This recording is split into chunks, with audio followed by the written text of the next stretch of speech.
Last session to catch up again. We picked up with your group in the basement in this chamber beneath the grain store on the edge of pear trees, and you were interrupted by Mayor Eddie Fastfoot, or a Mayor Eddie Fastfoot, who quite quickly was able to address with you about the things you had discovered beneath the grain store, and the fact that you had apparently killed one Mayor Eddie Fastfoot already that day. The mayor was quite keen to kind of stress to you and sort of make their case that he told you quite freely that he was not the original Eddie. He was certainly a copy or an echo, as the term seems to be, but that he seemed quite keen to sort of plead to you that he was just as valid as the original mayor, the one you had killed, and that his memories felt as real to him as they would have done to the other Eddie. An argument that didn't really appear to hold all that much weight with your group. He pleaded with you to sort of stop destroying those crystals, warning that the people inside that were inside the remaining crystals, and equally the people in the town that he told you had already been sort of affected by this process, that you were essentially you were dooming them all, and that you were killing them all by going ahead and sort of destroying this equipment and the crystals that were there, etc. Despite those warnings, you carried on. Were able to sort of free one more of the humanoids that were in these crystal structures, who you quickly came to realise was Thomas, the brother of Ilara, who you had been working with to find her missing brother. As well as another echo of member of the party, another Halloran. With the mayor eventually kind of coming to terms with the fact that he clearly wasn't going to be able to talk you out of the sort of path you had chosen, he kind of warned you that they weren't far behind and made his exit. Your group kind of split at this point, with some leaving immediately and some staying behind, whilst trying to sort of get Halloran and Thomas out as you did. Eventually, everybody in just about the nick of time managed to get out of that basement and make it into a nearby sort of tree line and sort of hide away from the guards and townsfolk who had sort of come down and taken over the area. You using Cash's familiar, you were able to get in touch with Sister Meredith and ask her if herself and Ilara could meet you inside of Neelam's Grove, returning to the Thornkeeper's Circle where you had been previously with Sister Meredith. And it was there you sort of made your way, avoiding town and sort of taking a route around and heading into Neelam's Grove, which is where you sort of waited. And as evening sort of crept on, eventually Sister Meredith and Ilara did arrive, at which point there was a reuniting of Ilara and her brother Thomas, and some discussion amongst the group about what the plan was from here and what options you had available to you. It seemed that in general the group seemed keen on heading into the Grove and looking for potentially Father Matthias, who you knew had sort of been headed in here. But there was also some mention in the research notes you had found below the grain store of some other towns and locations which apparently have this same situation either going on or being developed there. And in particular, there was, I forget who it was, potentially Cash, but somebody also, whilst going through the notes, had noticed there was a name mentioned in there, a reference to A reference to Lizelle of the Deep Grove,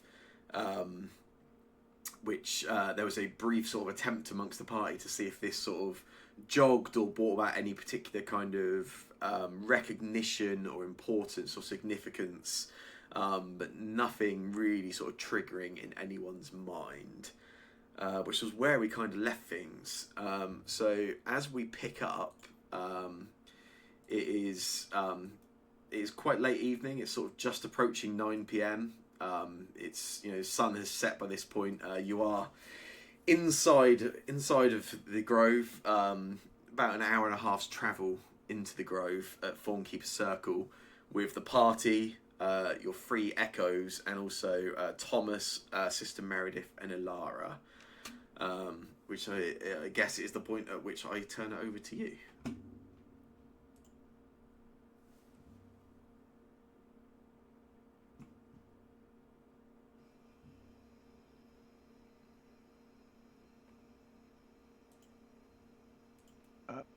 At the moment, the cashers are sitting a bit away,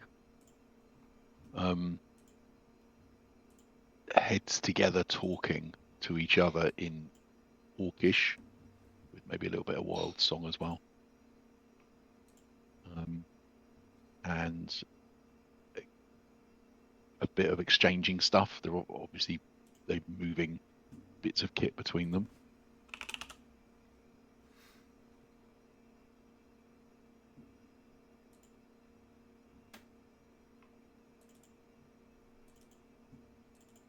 But definitely focus the other.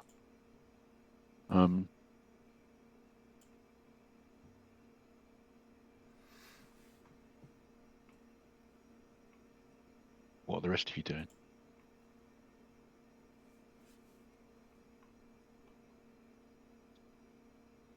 Darius, while you guys are doing that, he is just searching the area to see if he can find any plants, herbs. He's just like doing a little foraging while people are sitting in their little groups talking to themselves. That's cool.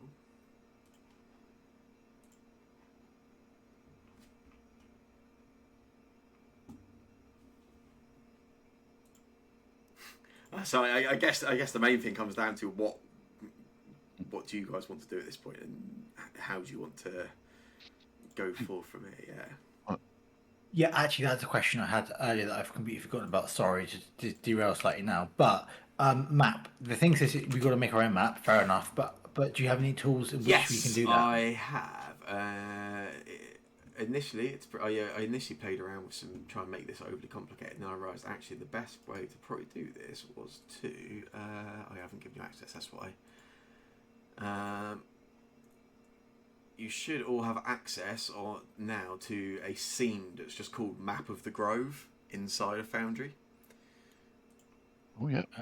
Essentially, it is a large empty canvas. There are some drawing tools built into Foundry, using like the menus on the left-hand side. I do not have a token that has vision on this. Yes, I didn't think that through, did I? One sec. Let's say it so you don't need vision to be able to see on here. We want this. Let's see. I've been preparing hexametal TML playest.net, which is a online mapping tool. And then let me turn the. Oh, it's because it thinks it's night time, so it's made it dark. So let me just turn that off as well. So this map should just be bright.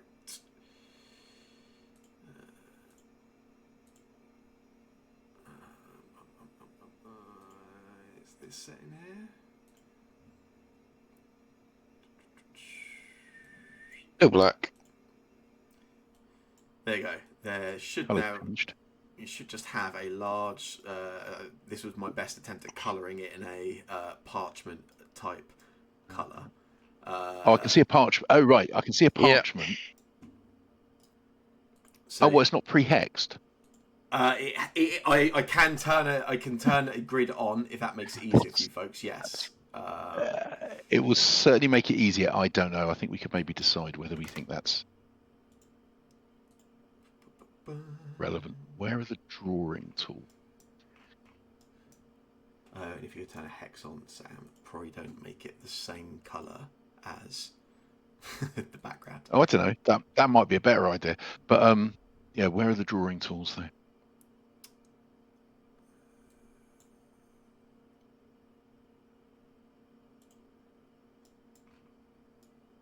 On the left, the menu, the menus on the left, you've got like token controls. There's one that's got a pencil icon. Oh, I've just like stupidly thought. Annoyingly, I set everything up assuming it's me, and I think by default you don't have permission to use those tools. So I probably need to give you permission back, don't I? It's fuck me. This is why you should. There we go. Players.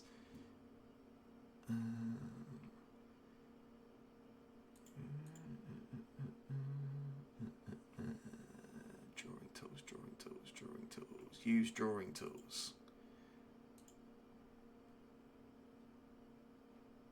I think now there should be like a pencil for you to use. It hasn't drawn it. I'll just see if I go back to the. Can't I go back to the? Oh, drawing tools. Yeah. Oh, and the hexes have just appeared as well. Oh, have they? Oh, excellent. Yeah. Nice. I mean, yeah, I just gave you a very large space. Yeah. I mean, I can probably, again, I should have thought this through a little bit. I can give you, because you would have like some amount of knowledge of the layout of kind of the forest and the world in general. So, I mean, I can tell you that pear trees does like sit on the sort of south of the forest itself, which was the best place for me to. In fact, yeah. Let me. Oh fucking hell! Why is everything like invisible? Oh, it's because I'm. Oh, yeah, that's too small. So. I will draw a rough outline of what you would know the sort of perimeter shape of the forest would look like from a world map, and I guess you guys can. I mean, I can. It's up to you what you want to do with it, I guess. But it would be like this sort of shape. Can you guys see what I've put on?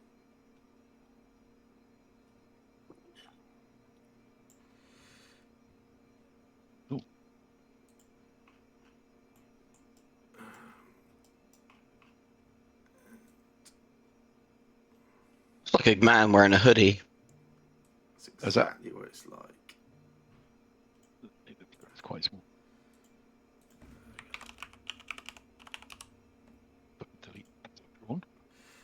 So yeah, I assume that outline I've just thrown on there is like kind of visible, right? Yeah, I can see. That would be like a rough outline of the forest that you would know from like world maps, etc. And I've thrown on where pear trees kind of sits in reference to that. So it sits on like towards the south of the forest. Yeah. How big is a square? X. So I've just thrown these on randomly to give you something.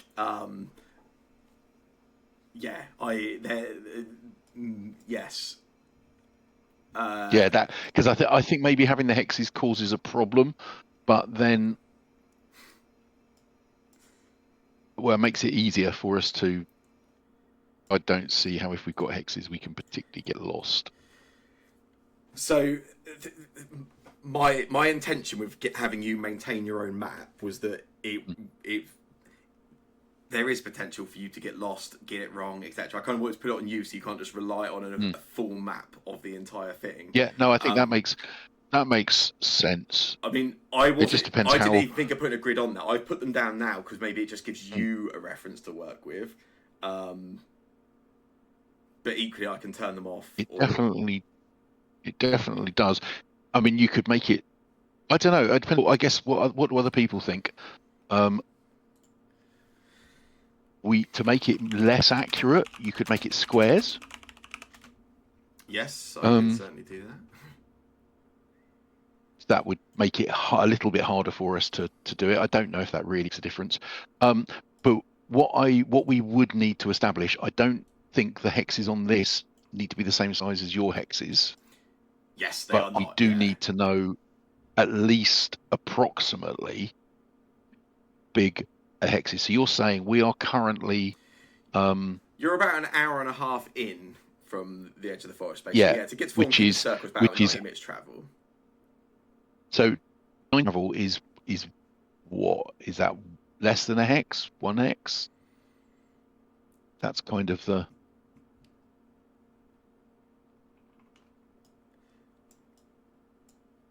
Or one unit on here. So it's currently... That's not... That. Draw ellipses. Oh, you click and drag. Are we currently there?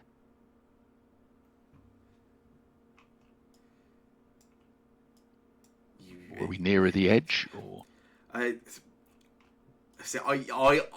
my intention is I don't tend to answer this question really, because I think this is kind of the point of one of the things I wanted to get is that I don't intend to give you a map, so I think it comes down in which case I don't think we should have the outline, because so that is roughly the size of Needham's Grove, you think? We think that is the shape that it would appear on a world map. Yes. Yeah.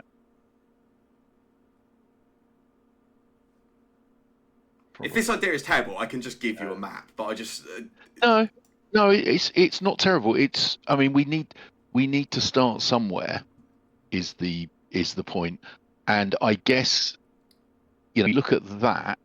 If that's 90 minutes, where I've put that dot, then to get to the other side of the grove, just going east or west, whichever direction it is, going over to the far side over there, is that if that's 9 minutes, then it's probably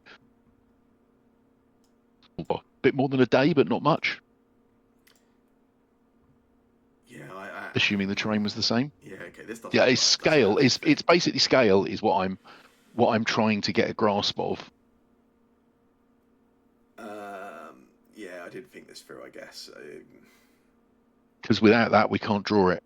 I mean, we can start. I mean, but you say that the thing we've got there is roughly about of our time. Then we know that in 8 hours of walking, we will roughly do about 8 of those. If you say it's 3 hours, then it's 2 and a bit of them. Yeah. I mean, again, it might not be accurate. We may not. I mean, that comes. Yeah, only because. Let's worry about it later. I mean. What the fuck is going on? I mean, I'm now regretting not taking Know the Way, although I think it might be a cantrip. Actually. Now I think about it. Well, Darius has a compass that will be very helpful in making a map. Oh, no, it's not what to do. I think all we need is a symbol for pear trees that is whatever size we like it to be. Yep. A line that shows us where we entered the forest and where we are. And for those 3 items, and a small line, like maybe 1 hex or a couple of hexes.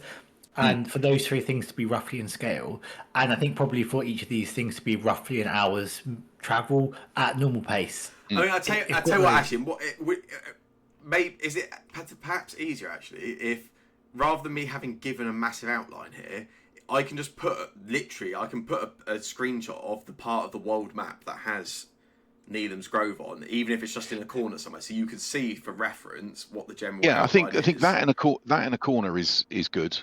And knowing where we started, and then the map is really going to be based on where we go. So Pear Tree, we know where Pear Trees is, or at least we know where Keeper's Grove is. And then it's going to be a matter of us keeping track of that from there.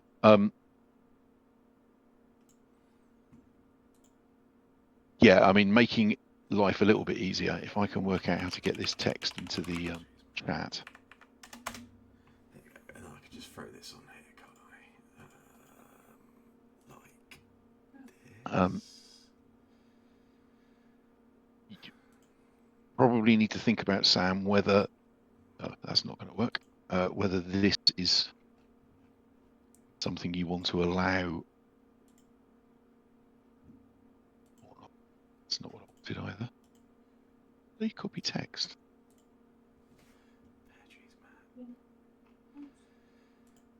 The text from Know the Way, which is a cantrip. Just drag this out. Yeah, there we go.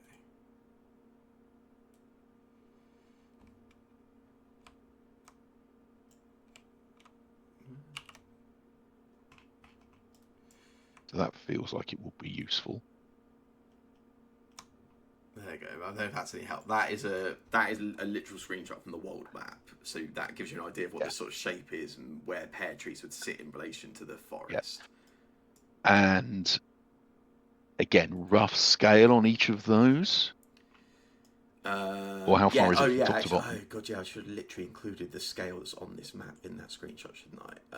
Which I can also do. Here, 2 points to calibrate, yeah. Which is that to that?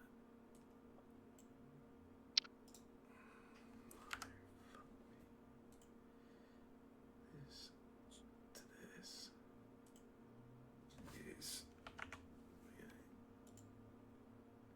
cool.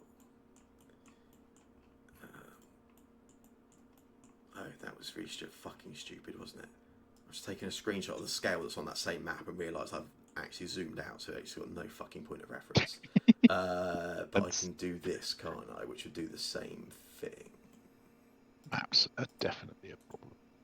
Oh god, yeah, I forgot all about this. There's like a really cool new mapping tool in Legend Keeper now, and this literally will just let me lay it down on top, I think.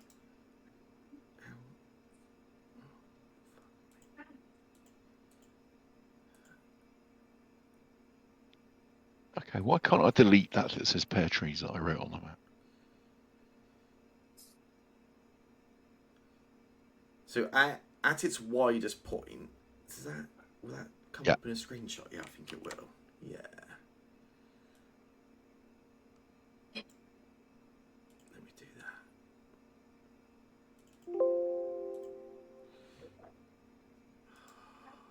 Jesus Christ.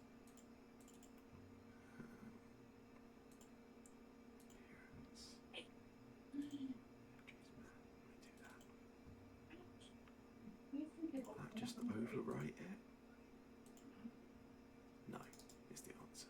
So, in that case, I'm going to change that.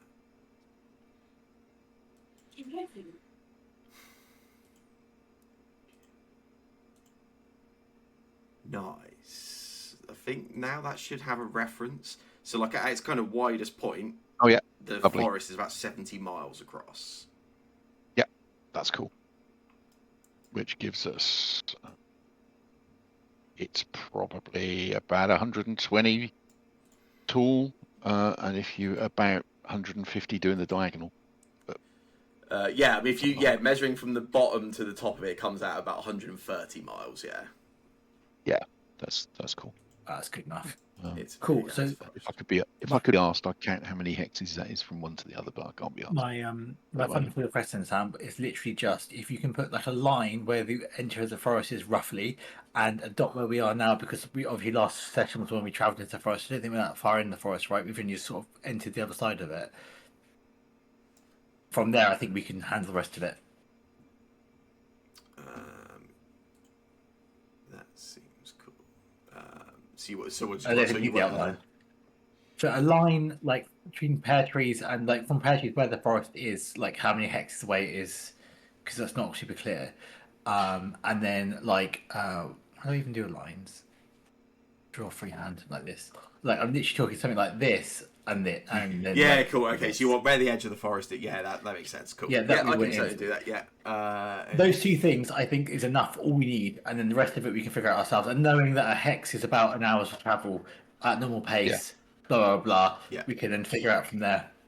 Yeah, that's cool. And then if we happen to come across the edge of the forest, we can then like mark that on the map as well, and then we'll start to get a jigsaw piece of where we are. And it'll be wrong. It'll be horribly wrong, but that's part of the fun of it. I'm looking forward to it being wrong and us like thinking we should be where we are and being completely lost. And then, yes, and then I can literally overlay my actual version of this map and make it invisible to you, can't I? Absolute fucking idiot. That makes it so much easier. Yeah. In which case, that then would put you. Let's do that.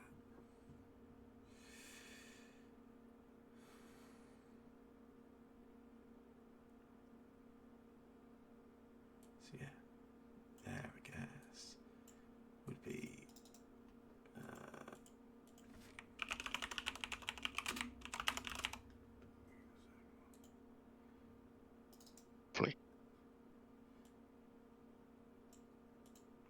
There you go. Yeah, that should be relatively accurate. Well, yeah. I mean, it's overlaid. Doesn't have to be accurate. Awesome. It's good enough. It's there's an invisible overlay with the actual map now, which will actually I should have thought of sooner. Will make this, I guess, far easier in the future. Yeah. I think from there, it's on us. Yes, that's kind of my intention. Basically, was I guess it's just getting to a point where it's workable.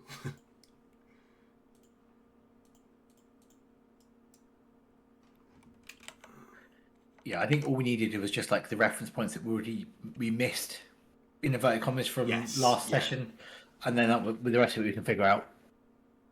Yeah, I guess the one other thing that might help would be you followed some instructions that followed a stream, didn't you? I mean, I guess I can like do this and.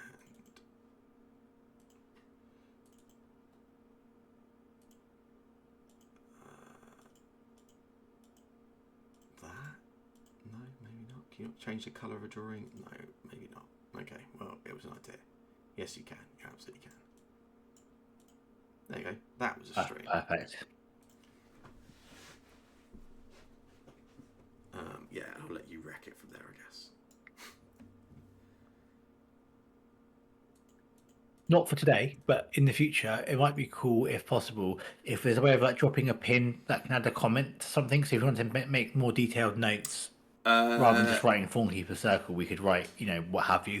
That might be cool. I don't know if it's possible or not. If it's not possible, then don't worry about it. Yeah, no, it definitely is. I actually there might be a few ways to make this a bit cleaner. I will think it through a little bit. Yes. Yeah. Then it's not needed for today, really. I don't think. I guess. What on earth was that noise? Did I just get a random like bell ringing noise? Yes. Yeah, I did. Okay. Weird. I've got no idea what that was. Oh, there you go. We can create map notes. Oh yeah, that is a thing. Yeah. Yeah. Yeah, I didn't think of that. How does one do that? You with the thing that looks like a flag just under the drawing tools thing. I guess the other thing That might not be the way to do it, but I think it might work. The other thing I can give you, I guess, is also a party token, which you could use, I guess, to in theory work out where you are. Yes. Though having said that, I put it down and can't actually seem to move it. Once you've drawn on it, it after a while it stops being a thing you can interact with. That's my experience of the other lines. I can't delete like that pear trees thing I did anymore.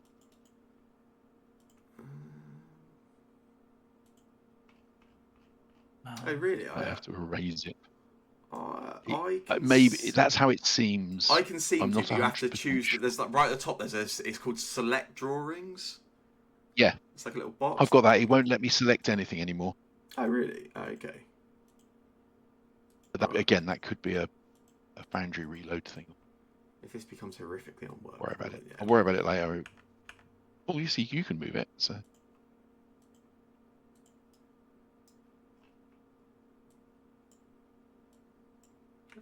You appear to have to move the token with arrow keys, but not with a mouse. Yeah, I'll work this out. Can anyone else select that token?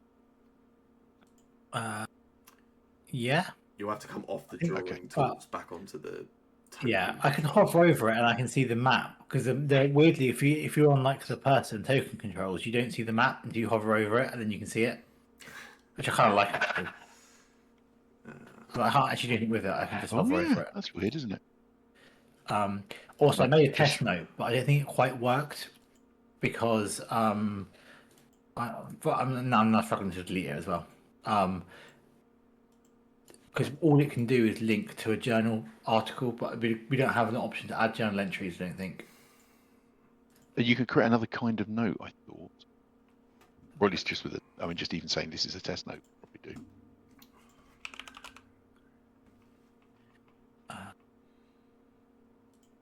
I can select the test note. I see. Oh yeah, no. You can if you click on the thing, you can create a corresponding journal entry. But I don't have permission to do that, and it might be that if we start making journal entries, it might completely wreck. But maybe it wouldn't. I don't know. Again, that's something for the future. I don't know, Sam. Is there any way of deleting that test? Yeah, we should. Yeah, there were. Sorry, yeah. I think we should probably move on and yeah, sorry, do some stuff, and then this was you can play with this. I think maybe. Yeah. I think a little bit of manuals we can do. Yeah, I will work out a way to make this clean and usable and a bit more effective. I'm excited for the idea, though. I remember when I used to track where we'd been on the map in our very first campaign. Yeah, I mean that's kind of what I wanted to get something where you guys didn't just have a map of the whole thing, but maybe I've just overcomplicated this entirely. I don't know. No, you haven't. This is exciting. I'm really excited for the time that we need to get back to somewhere really urgently, and we go back to it, and it's not where we think it is. That'll be fine. Okay, yeah, sorry, that was a massive sidetrack, wasn't it? I can't think where we were. Sorry, this is terrible.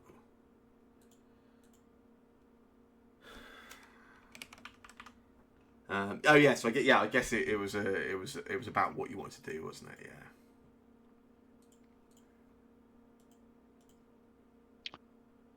Yeah. Yeah. So, Asher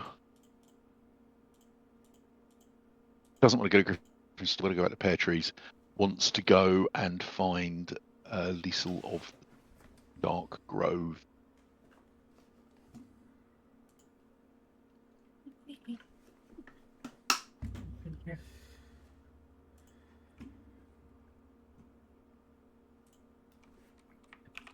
So, sorry, I sort of missed. Yeah, like Halloran kind of had to go wherever, but I sort of missed if we have any directions of where to go.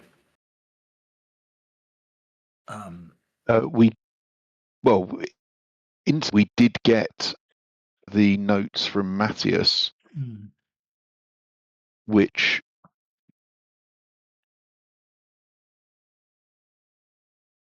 did suggest field notes. Yeah. So there was the is it the field notes, because Matthias' journal takes you to the grove. Yeah. Yeah. The final note: they are here. Drow tree. I must move now.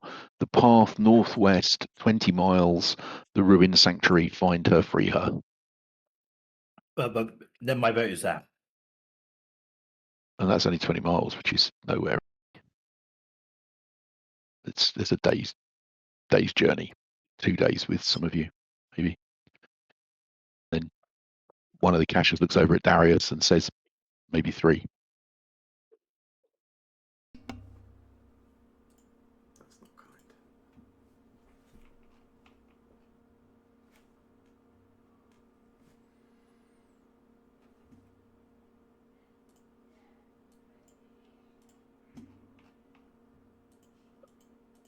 What about you, Drow? It's me. I'm still confused. Do you want to go and look in the? Do you want to join us looking for Yeah. Lisa of the Dark, or do you want to go and look for your Echo? I'll join you guys, it's fine.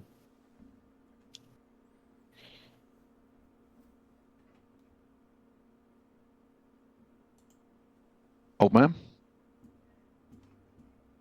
Yes, I go this way.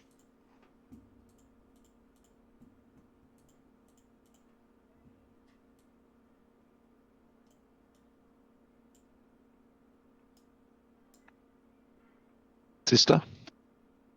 And the sister?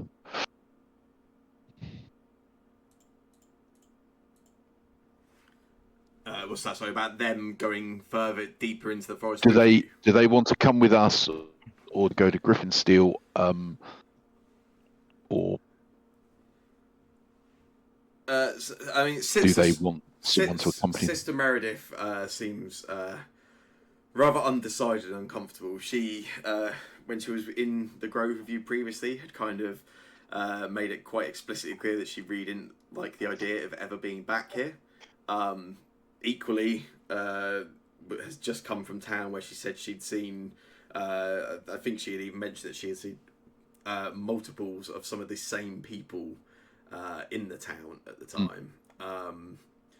She thinks it for a little bit. And she speaks to Alara and Thomas as well to ask them what they're comfortable with. Thomas does vocalize that he feels responsibility to the town and to his parents who are obviously still in the town. But equally, he does say that he had been working with Matthias. He would be keen to understand what's happened to Matthias and anything that Father Matthias has discovered. And equally, he does say that if there was anybody that would likely be able to help them to resolve the situation, the sort of current threat, I suppose, Father Matthias would be the one that would be best positioned to understand. The reason he left town and headed into the Grove himself was to better understand what was going on.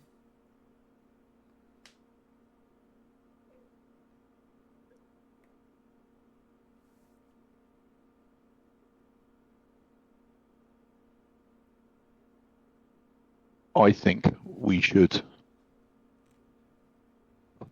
follow Father Matthews's directions. It's only a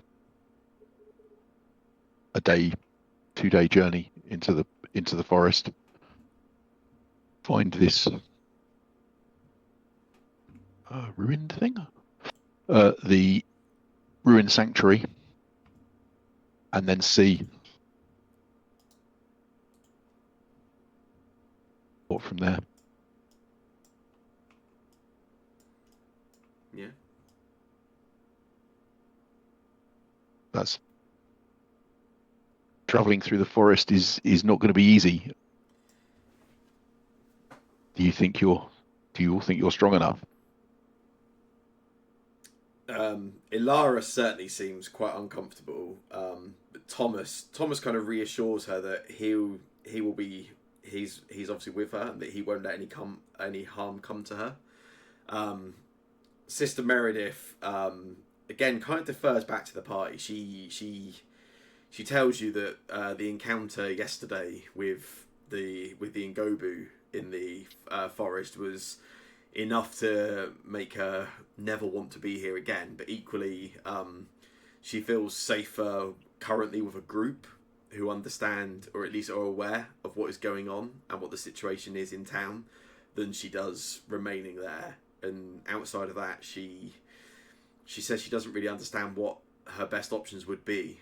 She says even if I was to attempt to return home now, the only way to safely and swiftly do that would be via the lightning rail and back into pear trees to do so. Yeah, which I think it would be foolish for any of us to travel back to pear trees or onto the lightning rail.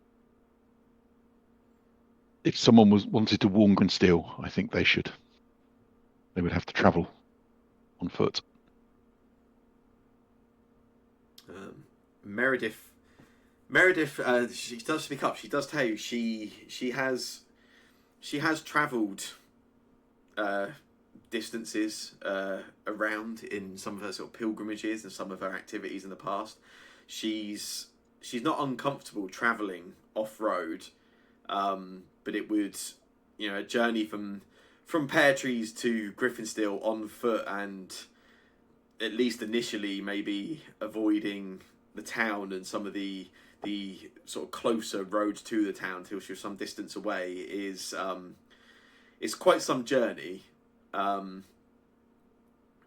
Thomas does also sort of say that if as a group everybody thinks that makes more sense, he would be comfortable and confident that he could sort of protect and guide Meredith and Ilara to Griffinsteel if that was the preferred option, and for them to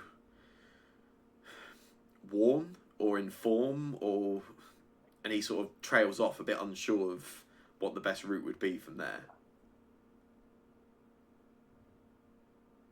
Presumably your other is in Griffinsteel. That's what they told us. Isn't it, Ilara? They said that Thomas had gone to Griffinsteel. Yeah, she fills him in on what's been happening, what the mayor has told her, what their parents have told her. She says to him, she sort of stops and stumbles on her phone. She says, "As far as I'm aware, I've never encountered the other you. But that's what they tell me. If that's where he is, do we risk trouble with Thomas going there? We don't know what this one has been doing there. Maybe."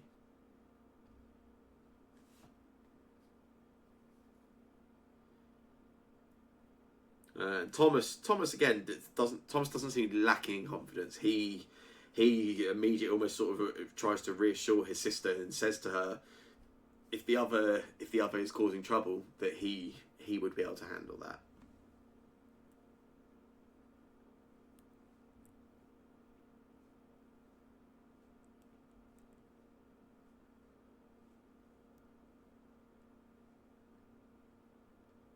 I had to step away for a second there. Did they agree to go to Griffinsteel or not? If not, I'm going to suggest that they should.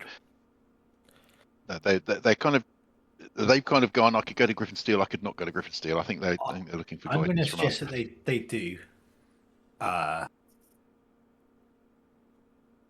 Because practically speaking, it's a smaller party. And these notes from Matthias, is it from Matthias? He wrote his notes, say do not go unprepared. And I think taking a bunch of people who are not particularly combat equipped or combat experience is not a great idea. Darius, you might also want to stay back.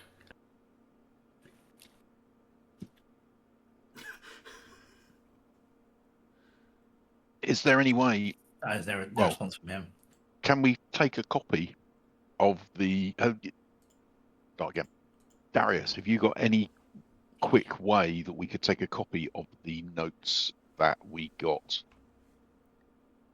the research notes, etc.? Oh yeah, I've been jotting all down, and Darius has actually got in my inventory. I believe I discussed it with Sam. I actually have notepads with me. You did. I have notepads and pens where I was going to document all the different herbs I find.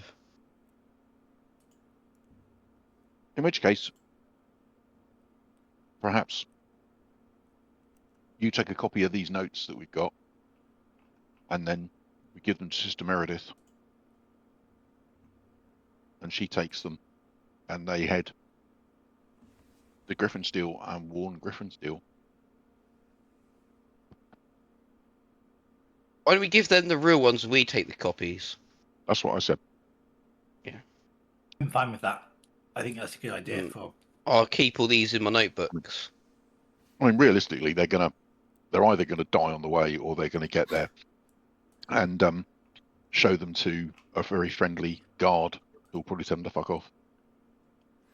I'm pretty sure Sister Meredith's got someone at the church you could probably go and speak to. You'd have hoped so. Well, I hear the leader of Griffin Steel, the Emperor, is a mug, so he'll probably listen to him. Oh, he's probably been duped already. Yeah, well, that, to be fair, is probably true.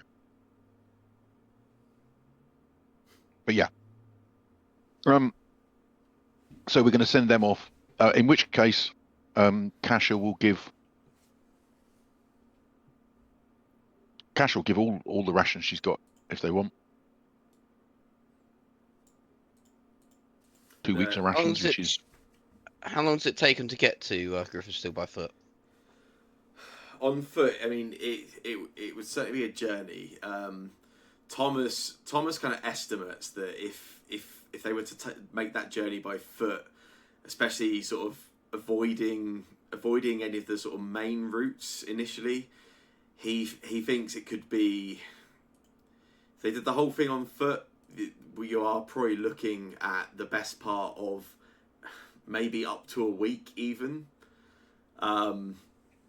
He does suggest that if they can get away from pear trees, and once they get to a distance where they begin to feel comfortable, and certainly a location that is not noted on the sort of list of other places you had mentioned previously, perhaps they could look into transportation at that point and speed things up quite significantly.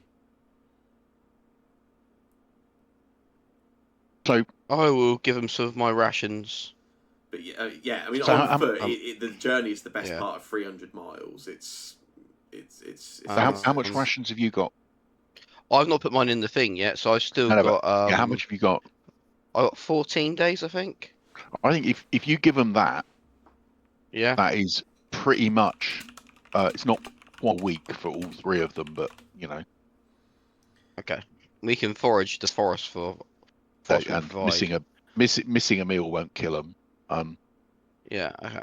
And that makes it a nice. Yeah.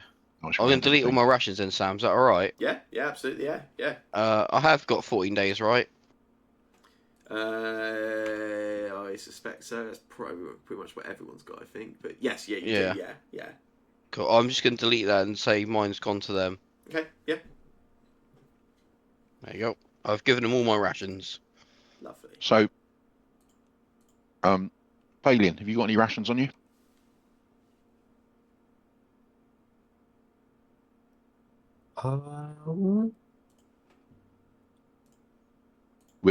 So at the moment, Kasha is basically just telling everyone to put all the food in the middle. Yes, I do. How do I? I've already done mine. If you press P to open up the party sheet, then click on stash. Oh yeah, I forget that. And then drag your rations over to it. That would be the. Got food for days. And I'm assuming Adzalor also probably has. Same yes, thing. Yeah. I would double check exactly how much. Drag his. They would certainly have some. And you drag his over as well. Yeah, I assume Jake will be okay with that. At which point we have technically got 6 weeks. No. 6 weeks of rations for one. 12 weeks of rations for one person. No, 6 weeks. You're sorted then, Phelan. You're good. 8 weeks. So how many of us are there in the pool now?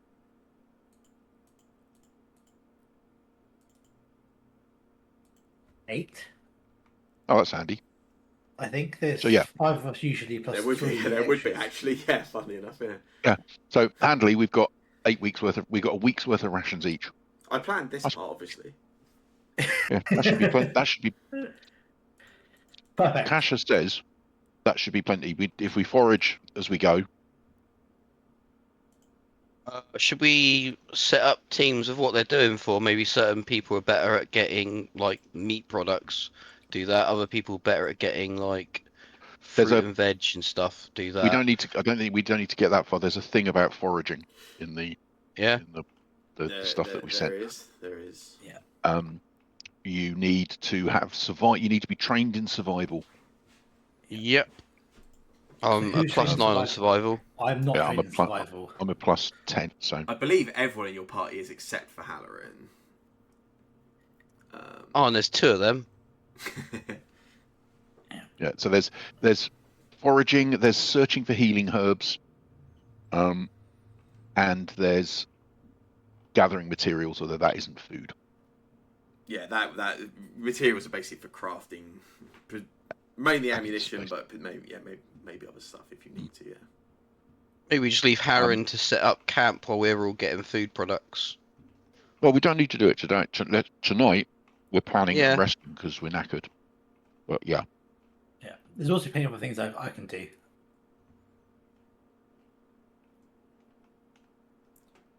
Yeah.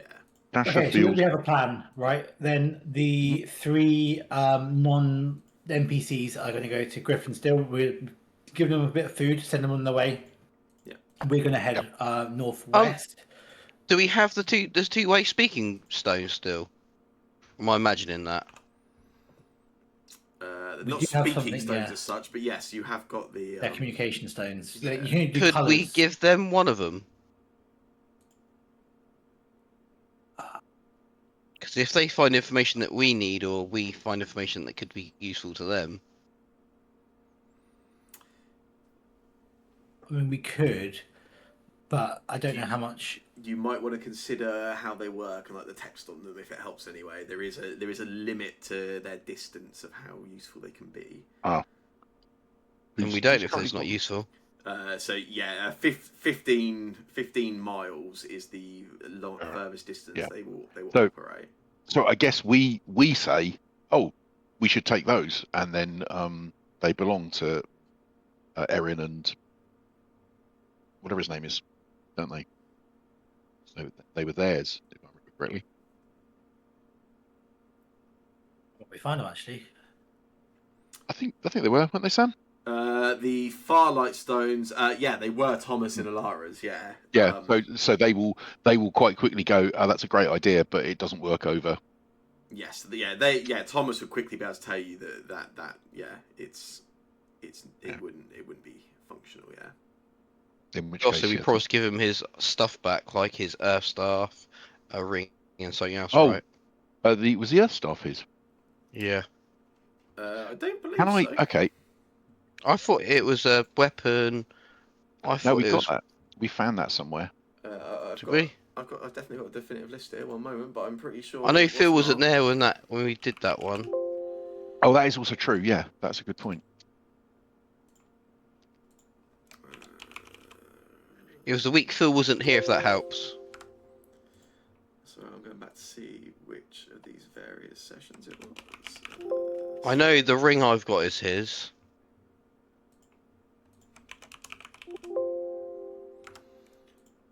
I can't remember what we did of them all. Perhaps it was in this pile here.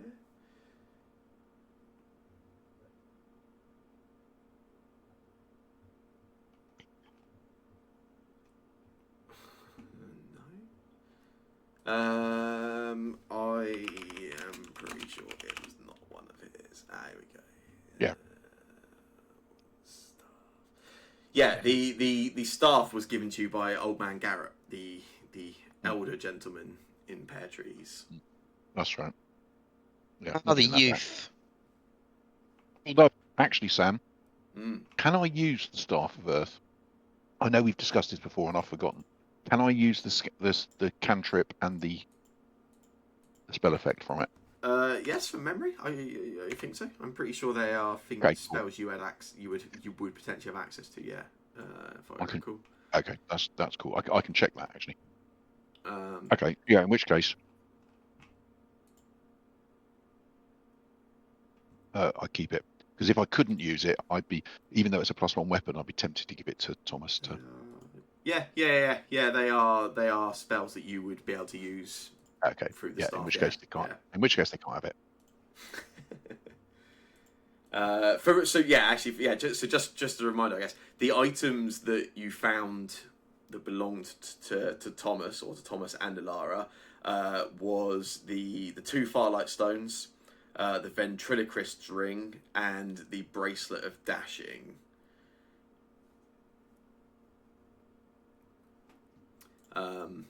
Thomas tells you the Firelight Stones, if you have a use for them, you're certainly welcome to them.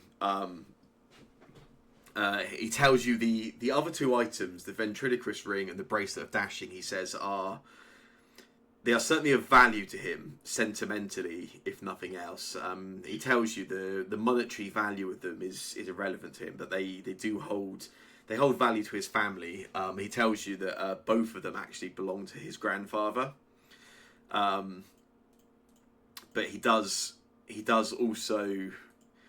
He looks to Alara. He turns back to the group and he says he feels that he can trust you if you feel you need the items or they can be of use to you. He doesn't mind you holding on to them or retaining them for now. But he is quite clear that they hold value and significance to him, to his family. He probably wouldn't like you to stop off at the nearby trader and sell them on. That's fair. Kessler hasn't got any of them, so he just... The Becky, ring, I think, choose is... them. The ring is with Darius, and I think the bracelet is with Adsalor? Yeah. I think we'd probably got use of it. We can make use of it. But Yeah, I mean, if when Jacob Lives decides that he really would like to return it, then obviously he can. Yeah. I feel like I would return his ring to him. Yeah. I feel like it could be more use to him than me. I think if they're trying to escape any sort of fights, having the Ventriloquist, it would be useful for us. But I feel like it'd be more useful for them trying to get there. Thomas says, he's sure they could find uses for it and it could help them. He's happy to defer to you. He's aware that they will be able to use it. He's also aware that you are heading into the forest to deal with and confront who knows what. Kasha will give them 4 gold coins as Nice, well. okay, It's yeah. not all of the gold coins that the Kashas have got, but it's off of it. Because I don't think we're going to need money in the forest anyway. Yeah, Thomas again is quite grateful, and he says to you that that would be obviously extremely helpful for lodgings if they can find somewhere to stay, or if they are able to procure some form of transportation. And he does. He also he actually assures the two Kashas as well. He kind of assures. He says the next time we meet, I will return this to you as well. Chauncey's willing. Thomas speaks briefly to Ilara and then to Sister Meredith. The three of them kind of agree that their preference would be to unless you are planning to head deeper into the forest immediately, their sort of preference would be to at least camp with you here for the night, so they can head back in daylight, and also with whatever the immediate kind of reaction in town is, etc., may have at least calmed somewhat, died down a little, and give them a bit more, just maybe a bit more comfort in sort of nobody immediately being out looking for you, them, or anything else. Hopefully, Yeah, I think that's a good idea. I think we should. Kasha would suggest that now that we've split the stuff up and we've organised who's carrying what, we should rest and heal and set off in the morning. yeah, that kind of makes sense. Okay, well, yeah, we can rest up for the night.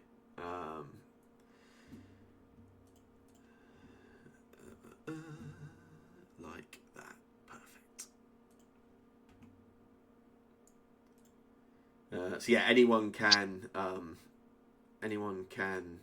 go ahead and do their rest for the night and daily preparations. We'll get you. Can make us take our armor off and do watches to get, or is this?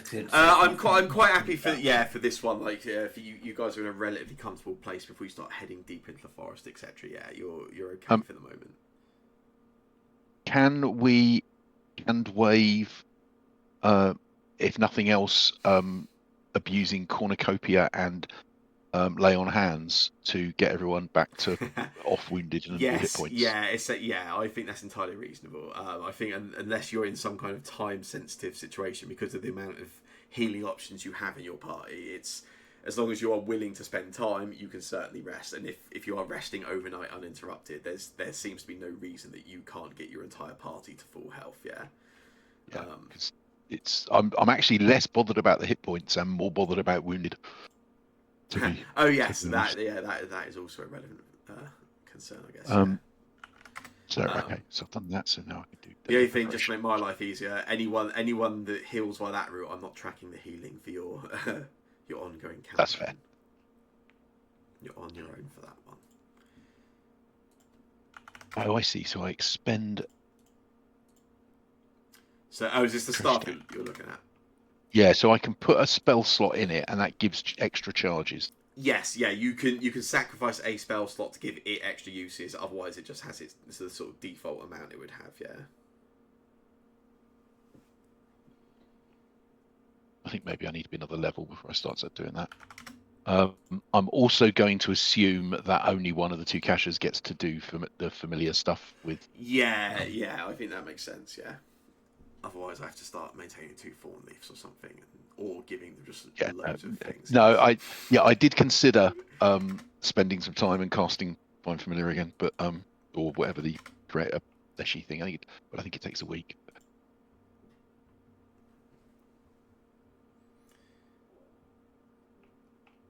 He doesn't have any daily preparations, so that's good. Spells, right.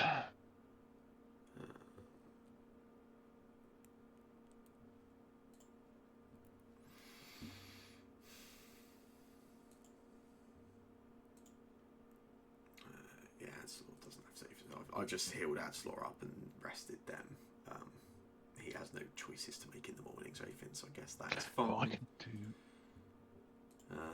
Cormac, I don't think you have any daily preparations either, do you? You just rest up and then you're good, I believe. I think that's it. I'm just checking. Yeah. Lovely. Okay, so. Okay, Cacher staff. So one of the caches is carrying the Staff of Earth, and the other is carrying a spear. Yeah. So Cacher with the staff is taking heal at 2nd rank. So I think that's a heightened 1 version of heal. So nice. And then Halloran, champion, you get something during your daily prep, don't you? I think. I get to do my snares, but I'm just going to leave them as they are. Your Blessed Armament. You can choose that during daily preparations. My what? Sorry. Your Blessed Armament. You choose a weapon, and it gains like the effects for a property rune, essentially. A new thing. Level 3. Although to be fair, it might actually be the first time you guys have done a daily prep. Yeah. We kind of leveled up twice in a day because it was a manic day.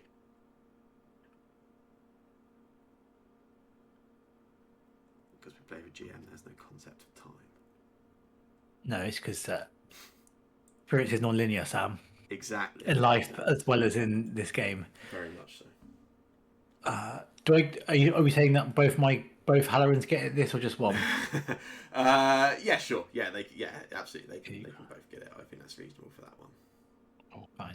Better. Get rid of Ralph.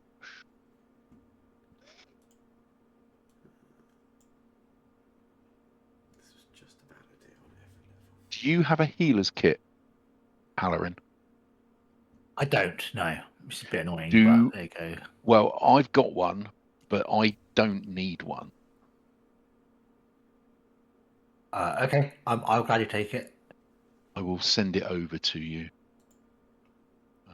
But I don't need one for two different reasons. One, if I use nature for healing, I can do it with mud, and I've got a cantrip that will act as a healer's kit as well. Lovely. So, yeah, I think we're inventory.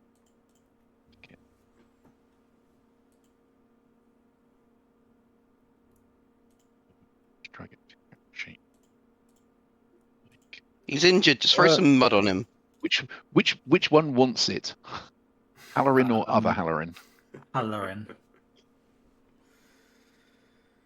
Please.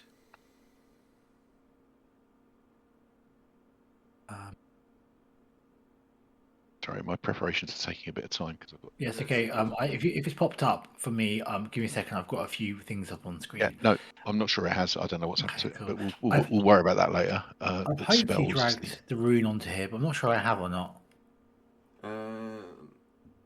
There's it's up to you. The easiest way to do it for your preparations is there's like on your catch sheet, it's like a little coffee cup for daily preparations. If you do that, it should literally give you just like a drop down there. It should just apply it automatically, I believe. Yeah, sweet.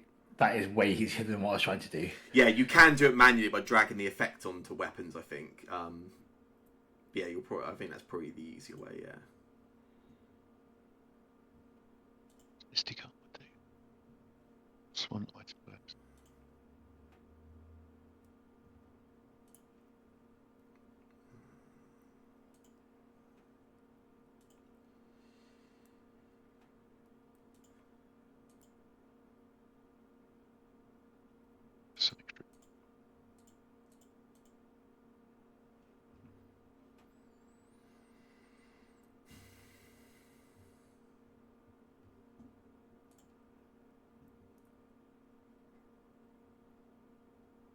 Nice. Yeah, Vitalizing's kind of cool. Oh yeah, Vitalizing is good. The extra D6 isn't even part of a critical, it's just constant, right? That's pretty cool. Only on undead. So I've taken it. I missed that, yeah. Nice, yeah. I've taken a couple of different ones just to see what happens. Yeah, that makes sense. Lovely. So yeah, I guess that's everyone in terms of. Obviously, I guess we got our two spellcasters picking from long lists of spells, etc. Which I'll let you. I've literally just changed my new spells, but literally I've kept my spell list the same. Wonderful, lovely, cool. All right, and then I guess the only other thing is rations for the day. So yeah, everyone, assuming you want to eat, you'll just have to lose. Jesus, 8 rations. Which is convenient because you have 8 stacks. So someone do that. Do you want me to do that or? Yeah. I could do that. Party sheet. Oh, yeah, there you go. Wait. Oh, needle darts.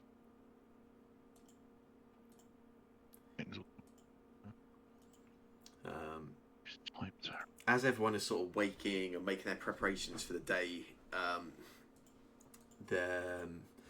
Thomas, Ilara, and Meredith, obviously they have a pretty good supply of rations already gifted to them, so they are also well fed. And Thomas tells you that the three of them, they plan to get moving pretty quickly. They are. Ilara especially is quite keen to get some distance between the sort of trio and Pear Trees itself. Sister Meredith sort of thanks you all for sort of being with her in Pear Trees the last few days, and also for she thanks you for trusting her and reaching out to her last night when everything kind of went crazy in town. She asks, is there anything additional I can do for you before we go our separate ways, or anything you need me to do other than delivering the message when we arrive in Griffinsteel? Is there any way I can repay and show my gratitude? Maybe a prayer for our journey. And Meredith smiles, and she assures you we will be praying every morning and every evening for you and thinking of you, and hopefully you will do the same for us.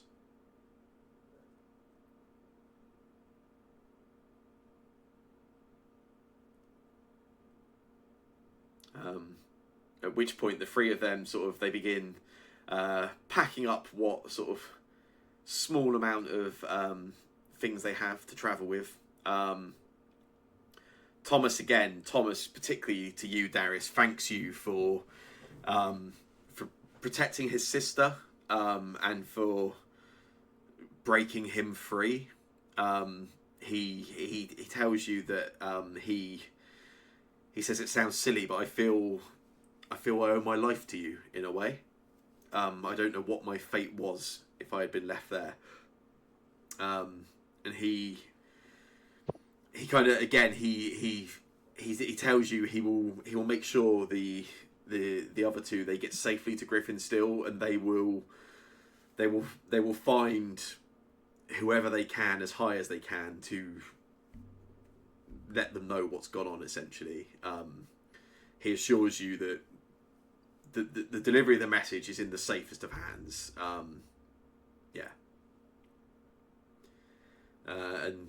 And unless anybody has anything else, those three will kind of depart and make their way out of the forest and head to Griffinsteel.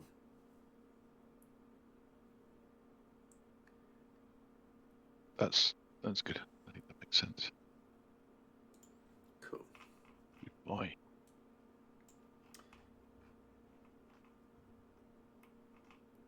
And the three of them sort of pack up their stuff, slowly sort of head away, and you can see them as they sort of head off into the forest, and then it's not long until they disappear into the sort of tree line and everything, and they are gone. At which point the 8 of you are left here at camp, rested, healed,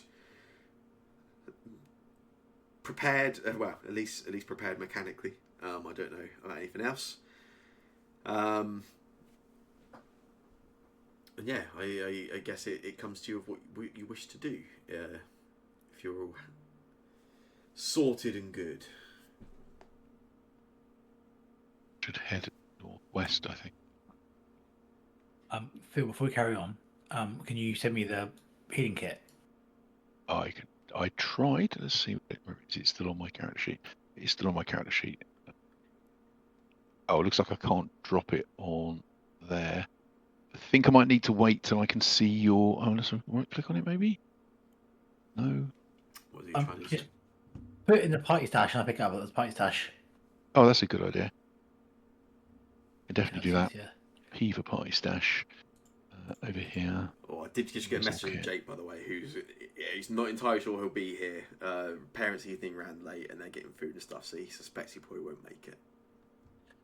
So if anyone wants to take For the all week. the equipment from Ansel, now's the time. There you go. Perfect. Thank you. Oh, Sorted. Ansel also dedicated all his gold to Thomas. Yes, of course he did. Yes, obviously. Okay. Give all his gold to Phelan. Cool. I think we're ready to move. By the way, Cash, I'm not sure if you noticed that the final thing said about this path northwest, but actually the previous entry, the 1st of November entry, gives you a little bit more information. It says... I did not notice that. Yeah, it says, if you must follow, seek the ruined sanctuary, 20 miles northwest from the circle, where 3 streams converge. Look for standing stones larger than these, arranged in a spiral pattern. That's where the veil grows thinnest, where I hope to find the answers. Excellent. Vale growing thinnest is interesting. Yeah. So I think we should depart. Does this stream head northwest from where we are now? I know it doesn't currently from like up to here, but does it turn off at this whatever it's called, Thornkeeper's Circle? Is that what it's called? Northwest or not? The stream itself. Yes, it does. Yeah. The sort of stream. It sort of you sort of followed it more or less, following here. Anyways, you were following it was the purple stream, wasn't it, or the pink stream? I forget which exactly. But yeah, it's sort of Thornkeeper Circle is a little pulled away from the stream, but it's nearby, and yeah, you can see it does seem to. At this point where sort of north is as you sort of come in, it does seem to sort of verge off and sort of turn up in a sort of northwesterly direction. Yeah. So perhaps we ought to start following the stream. Yeah. Yep. Makes sense. Nice. Cool. Okie dokie. So the well, actually, I guess that actually puts a choice, I guess, for your group for the first time. So normally, if you are travelling and intending to go in a particular direction, the party would appoint a navigator who would make a survival check to sort of determine how accurate their path finding is, I guess. However, I suppose this gives you a choice whether you want to head northwesterly or if you want to directly follow the stream instead. Leave that to whoever's doing the leading, which shouldn't be me because I don't have the skills in survival. I have some skills in nature, that's about it. Three streams converge. You say yours a plus 10 for Kasha? Yeah. Yeah. I think Kasha is the highest in your party. Yeah. So following the stream or heading straight northwest. Does the stream go kind of northwest? It certainly turns in a northwesterly direction currently. Yeah. So equally, I'm quite happy for you to follow it, and if you feel it's diverging, I can let you know. I think we would follow the stream. I think we should follow the stream because that is what the notes suggest. I gained a cantrip there. And then if it starts to move a different way, then do something about that. Yeah, that seems reasonable. Okay, cool. So do you want a roll? I will.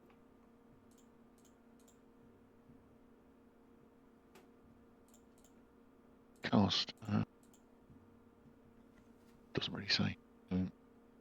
I will probably start the day with a know the way just to make sure we know which way's north. But we pretty much do. Yeah, that makes sense. Yeah, but yeah, I mean, you can certainly cast it, and you definitively know where north is at that point. And you can you sort of head back to the stream just outside of the Thornkeeper Circle, and you know where north is. You can see where it certainly goes. It's not it's not a perfect. It just veers in a perfectly compass accurate northwest, but it certainly heads in that sort of this direction. Yeah, that's good enough.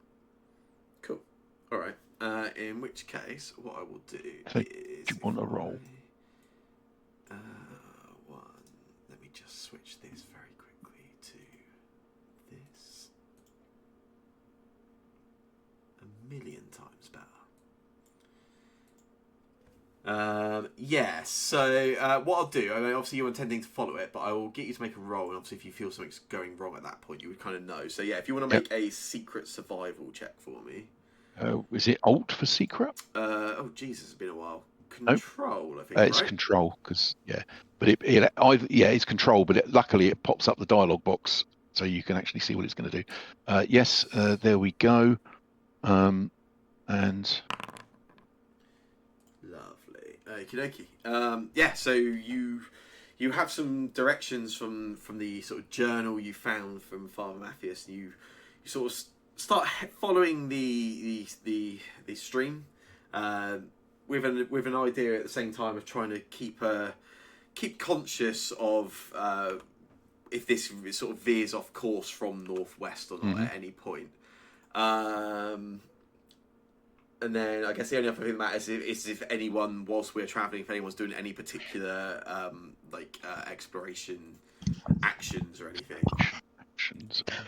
Darius is looking for edible herbs. Cool. That is all good. There is edible herbs, as in foraging for food. Yes. Yeah, that was my assumption. I was going to say what you mean. Yeah. Yes. That's cool. I can do that. To make it easier and to not abuse the 2-character thing, and Yes. also for story reasons, the 2 cachers will both be navigating. Yeah, that seems. Yeah, I think that seems reasonable. Again, we'll And assume they are definitely keeping their heads together. There's an awful lot of talking in Orcish.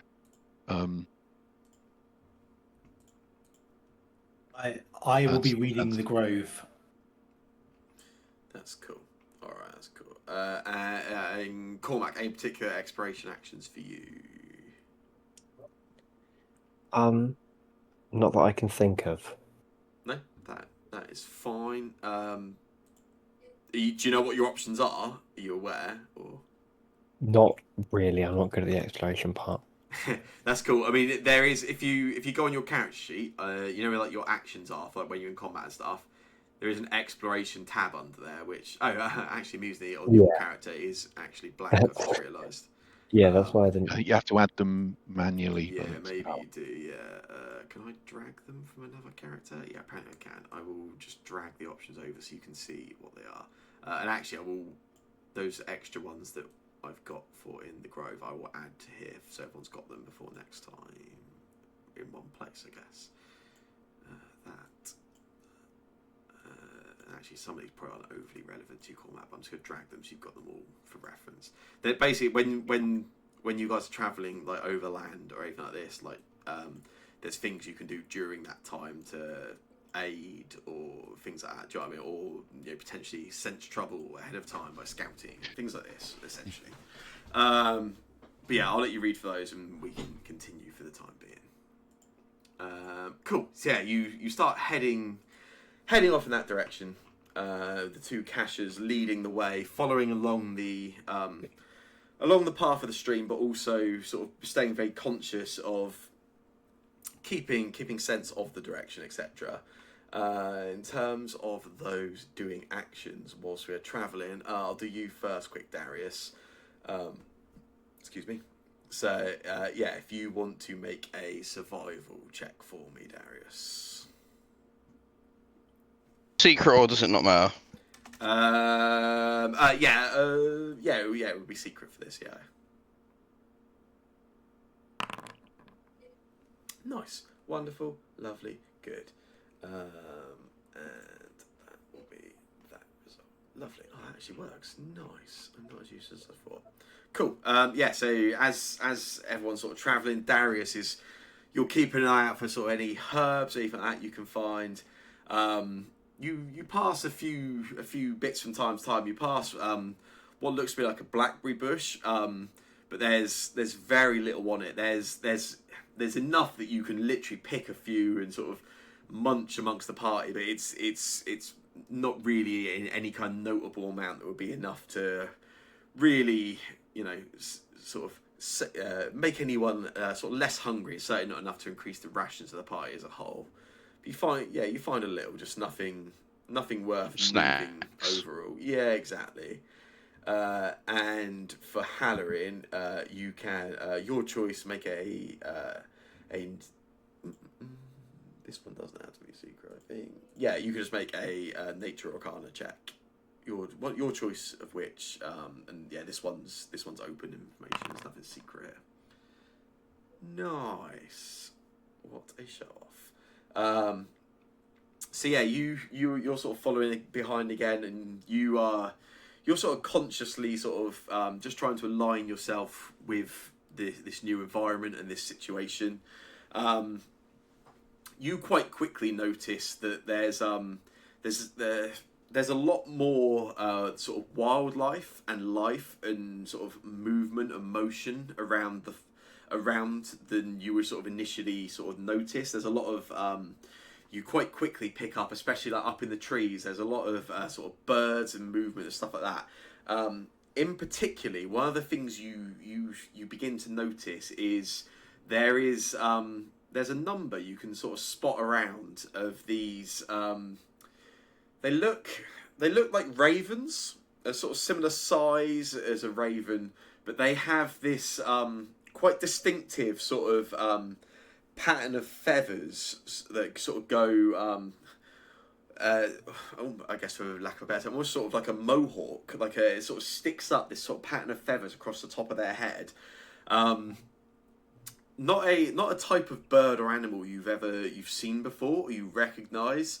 They stand out quite quickly as something that's quite different. But as you're kind of making this journey, you quite quickly sort of notice you keep seeing these birds and sort of little packs of them around, and they are all very much moving in a very linear direction. Each group seems to be moving in the exact same direction as the others you pass, and you sort of pass one group and you notice they seem to be heading in a sort of southerly direction as you guys are heading what you believe to be northwest. They're sort of not fully against you, but sort of heading down sort of south, and you'll sort of pass by them and you'll carry on walking for a period. You'll sort of 10-15 minutes later you'll pass it, you'll sort of spot another group and you'll sort of see them sort of darted up in the trees and sort of, but any time there's any kind of movement, they always without fail seem to move in this quite southern direction. It quite quickly,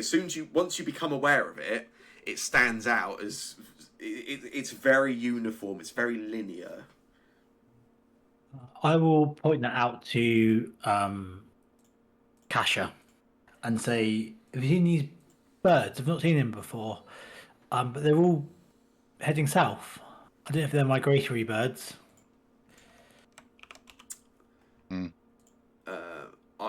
Natural. Yeah. That's fine. Yes, you are familiar with these birds, actually, Kasha. You've never encountered them before, but you are certainly aware of them as you sort of look at them and sort of you're able to recognise them quite quickly. They are a type of they're called a mistral hawk. They look quite sort of docile. They're actually quite predatory birds. And they, despite their sort of small size and quite simple appearance, they are actually they are as much creatures. They are creatures of magic as much as they are creatures of nature. There is a general belief in the sort of more mystical or druidic circles of sort of nature study that these mistral hawks, they potentially are from another realm of existence or a sort of another layer of existence. They quite often flock to locations that are either in high magic or enchantment, or equally, they will quite often flock to areas that are, for lack of a better term, sort of dangerous or wild. They very much, as I say, despite their small size, they are predatory creatures, and they almost seem to get a kick out of combat, hunting, and the sort of the chase of other creatures and other animals. They're an omen of war. Yeah, that is certainly a way of reading them. Yeah, particularly in sort of orcish circles. Yeah, and is there the only thought that pops into my mind looking at them other than that and passing on that is, do they look like they are sort of flying somewhere, or does it look like they're flying away from somewhere? I don't know if I would be able to tell. Yeah, I mean, you stop. I mean, Halloran's noticed this and has sort of vocalised it a little, and you sort of you can stop and have a look. They don't move in any kind of they don't seem to move in like a particular purposeful fashion. You don't see them sort of.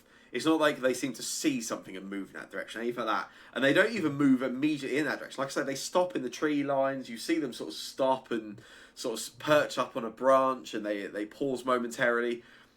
Anytime they do then take off and begin to move on again, they do without fail move in that southern direction. But nothing...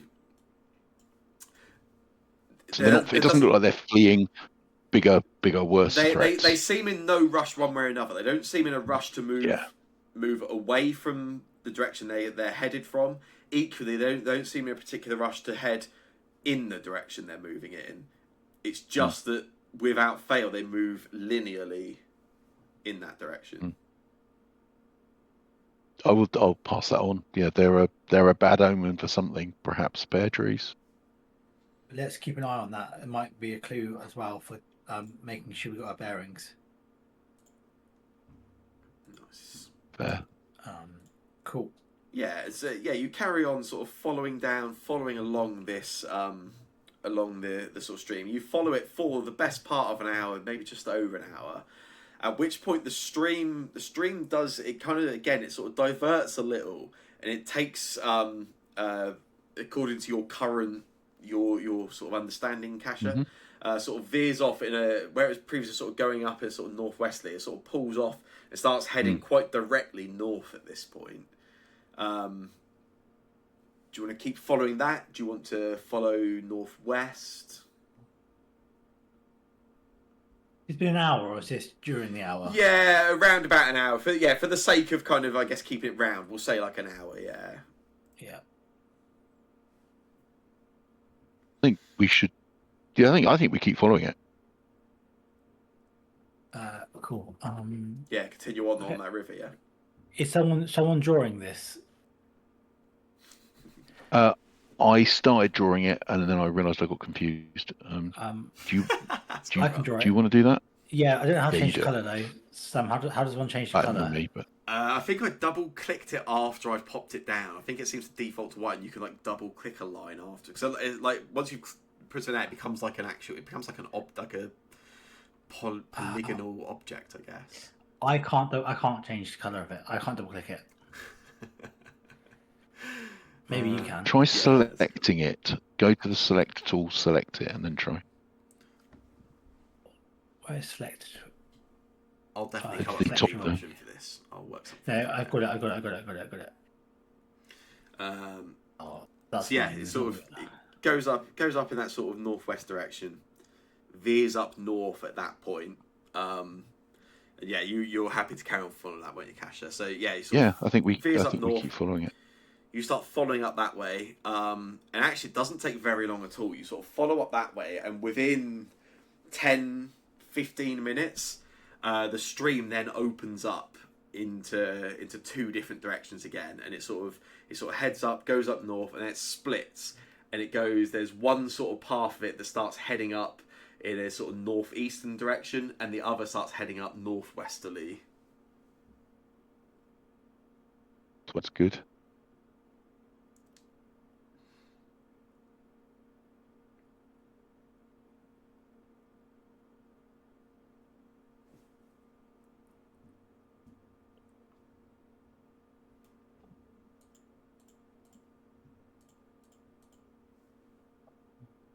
You got a preference for which of those? You want to follow? Northwest. Yeah, that makes sense. Yeah, that's cool. 1 second, I'm going to try and do this How- for you again. Big is this stream, or the river? So Is it ford? Is it football? Is it? This is very much like a stream. I mean, you could Right. you could walk through it, and you know your shoes, your footwear would get soaked, but your you're in no. I mean, it's barely ankle deep, and you can you could skip across it easily with no risk of getting wet and no need to even make a check. This is very much a stream more than it is a river or anything. There's not a lot to it at all. It's quiet. It's slow moving. It's not very deep. Yeah. And yeah, so it sort of meets up, sort of forks off in these two directions, and you sort of carry on following up northwest. Yeah, you sort of head up in that direction, carry on for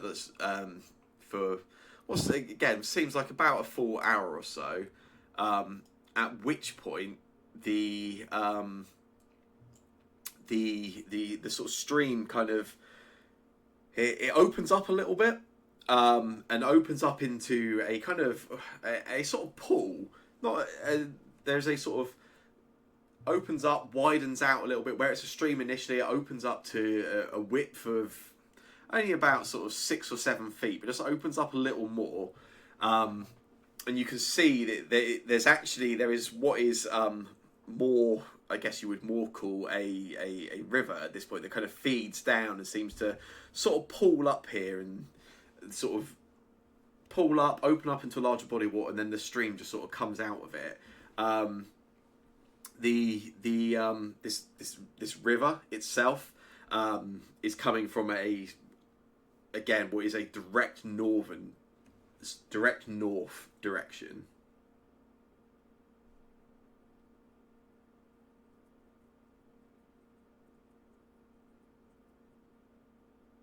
The stream. Which way is the stream going?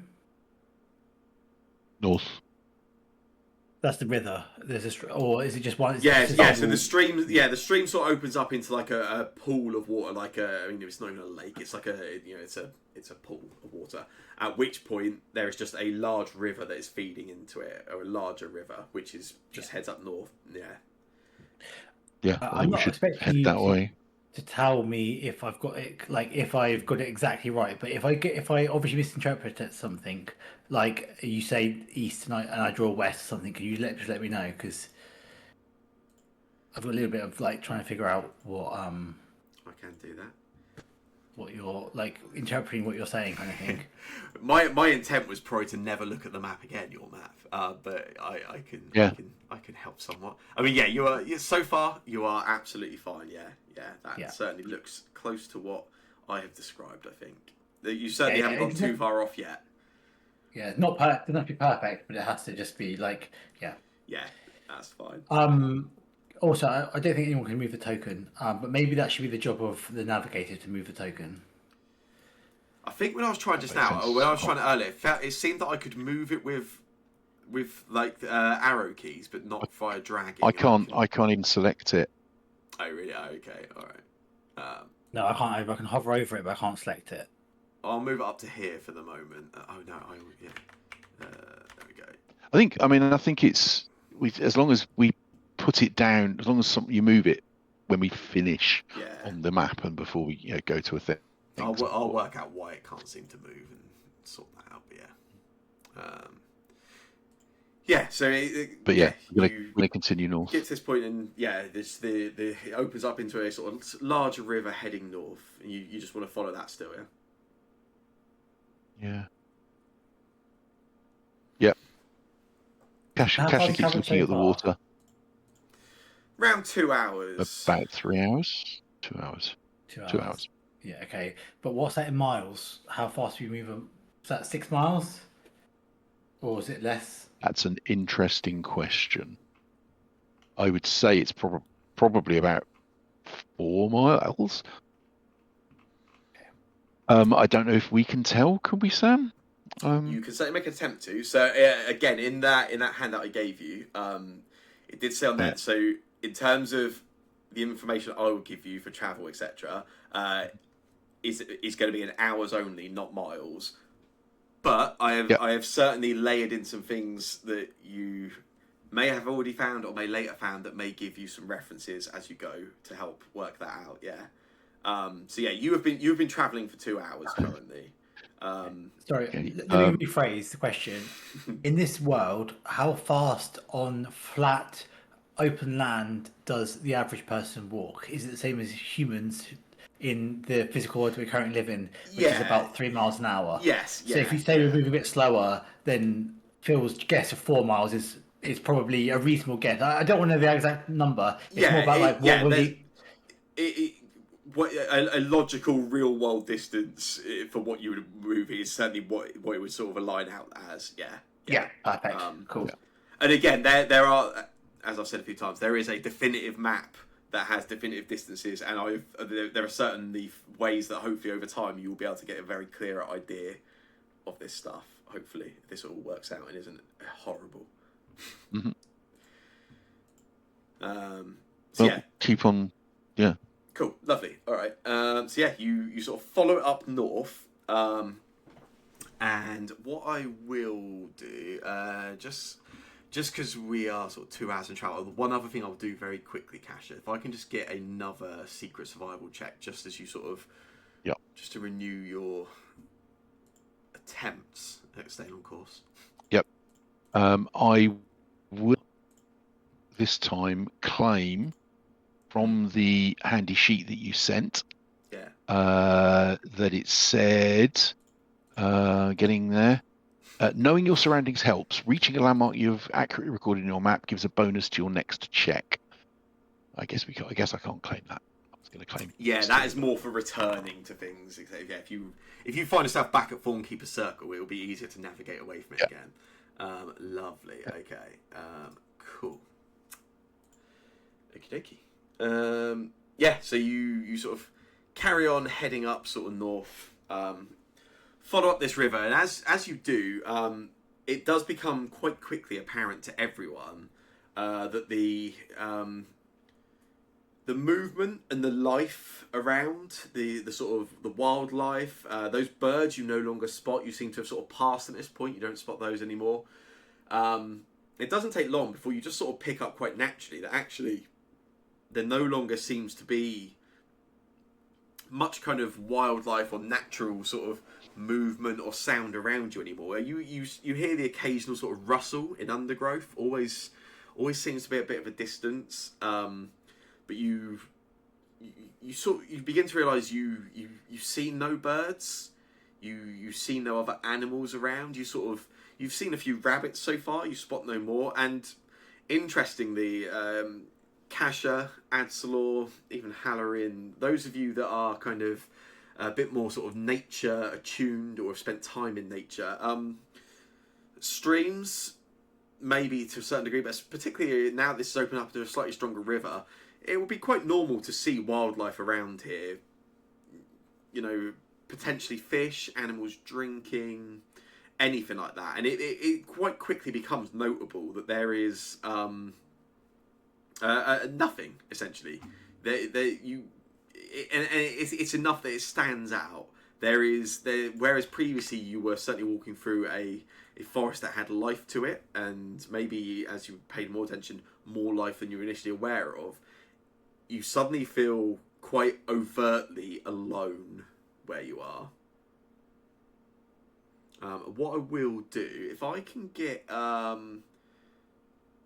will get a secret survival check from everybody. Actually, no, a secret nature check from everybody, if I can. Oh, yeah. Yeah. Darius wants to prove you wrong here, and he is going to use his hero point. Of course he is. I didn't do it right. Cormac. Well, I I think thought you it should was keep it. shift. Try again, Cormac. What was it? Hold on, what's the Control to button? make it secret. So close. Wait, what was it? Survival? No. Secret nature check. Well, okay, it was wrong anyways. It's fine. Okay, there we go, finally. Lovely. Yeah, as I say, this is notable enough that everyone can kind of pick up on it. And some of you kind of notice a little more than maybe others have as that's happening.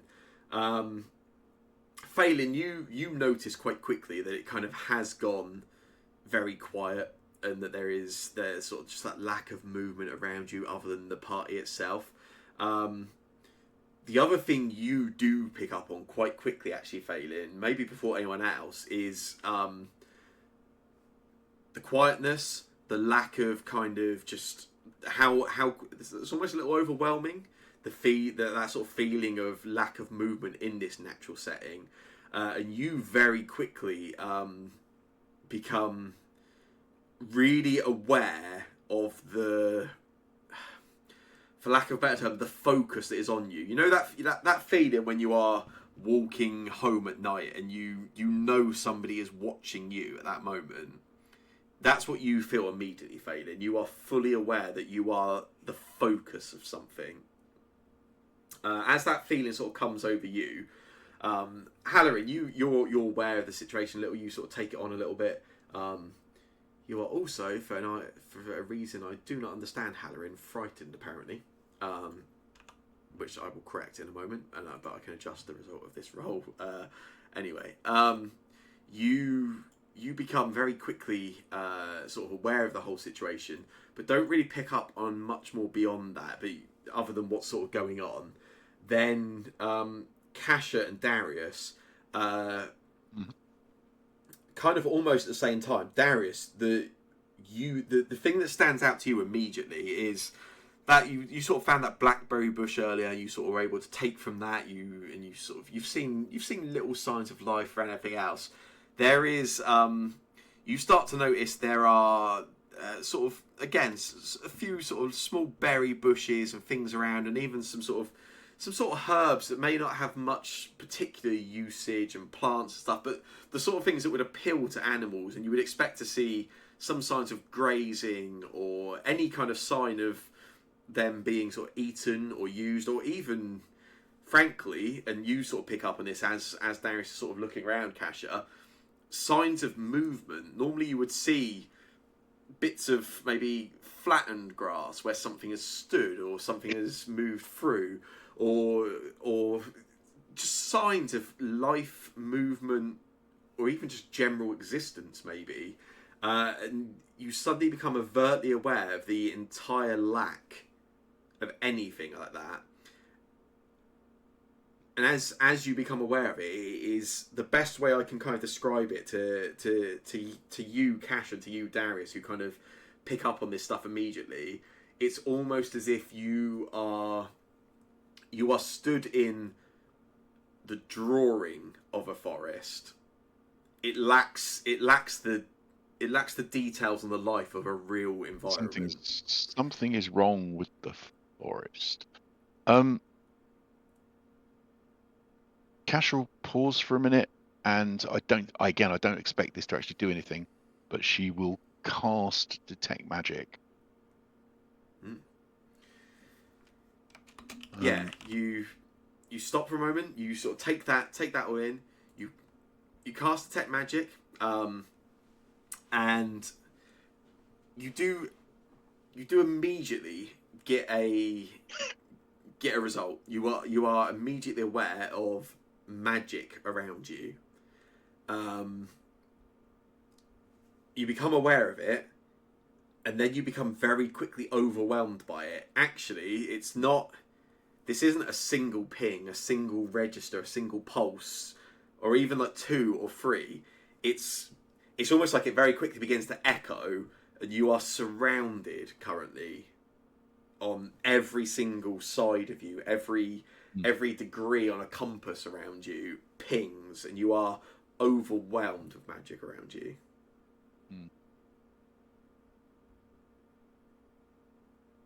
Kasha stops. Something is wrong.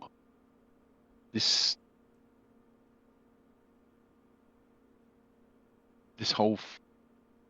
doesn't feel right. There is something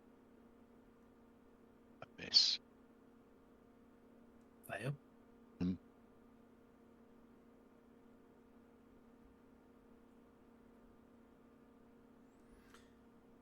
She'll concentrate again. Yeah. And this time cast Know the Way. Don't actually know how long it lasts. I think it's just ping. But basically, I'm going to choose location, Thornkeeper's Circle. Yeah. Yeah. And is that in the direction I think it should be, which is roughly So, south? yeah, east? you currently it should be sort of sat down to the sort of southeast of you, don't you? Yeah. You think, and yeah, you stop, you focus on that location for a moment, and yeah, it is pretty much exactly where the sort of direction you think it would be, and you feel comfortable. You are certainly on track for where you think you should be. There is definitely something wrong.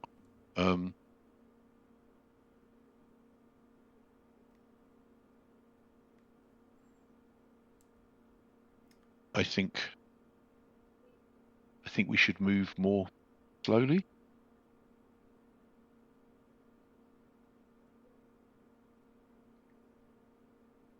But I think we should keep moving.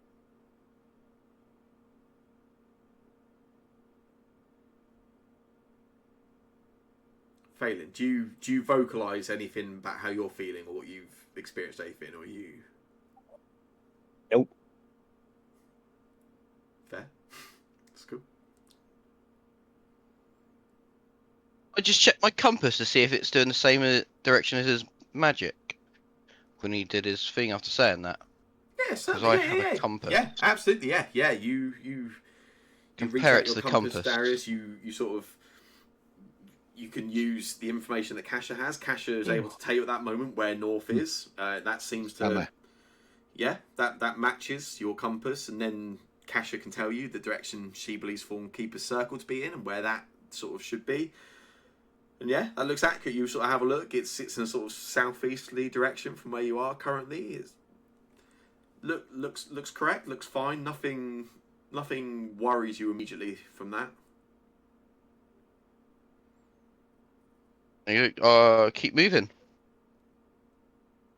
Yeah. Mm. That's cool. Yeah, I definitely think we'll start moving even slower. Just slow down a bit more Oh. where taking the situation. Yeah, and It's me normal pace now. yeah. This is good for you, yeah. Yeah, okay, that's cool.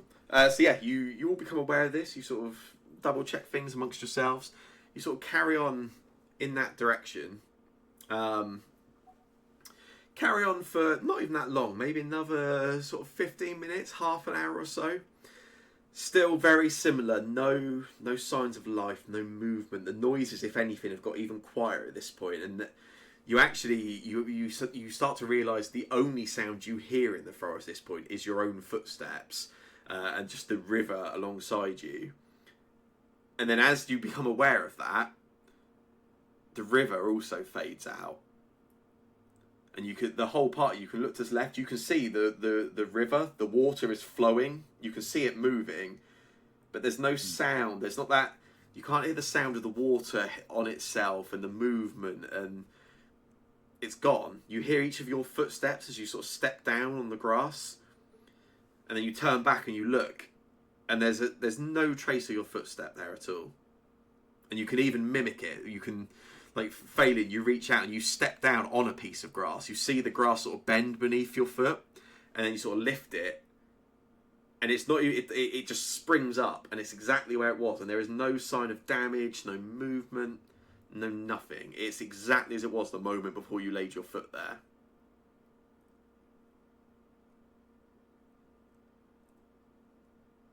Do we think with the slow moving, we've got to the end of where I've drawn now?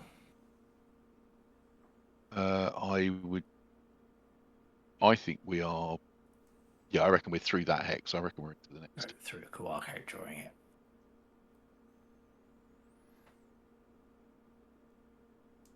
Continue on. So I don't think we've got any choice but to continue. Well, it's either continue or go back. Do you think this is like a magical effect of like a silence or It's definitely magical. some sort of magical thing that's causing it? I think this is the veil.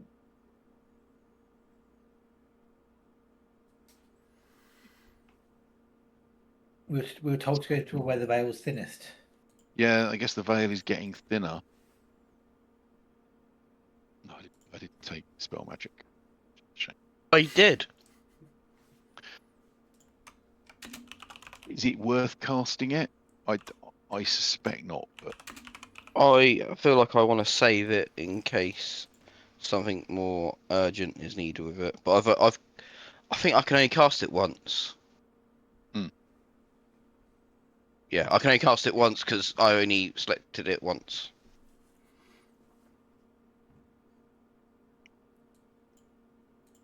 That's cool. Carry it on. I think we should continue. Still at this sort of slowed pace. Yes. Cool. Taking advantage of the +2 to navigation checks. Yeah, absolutely.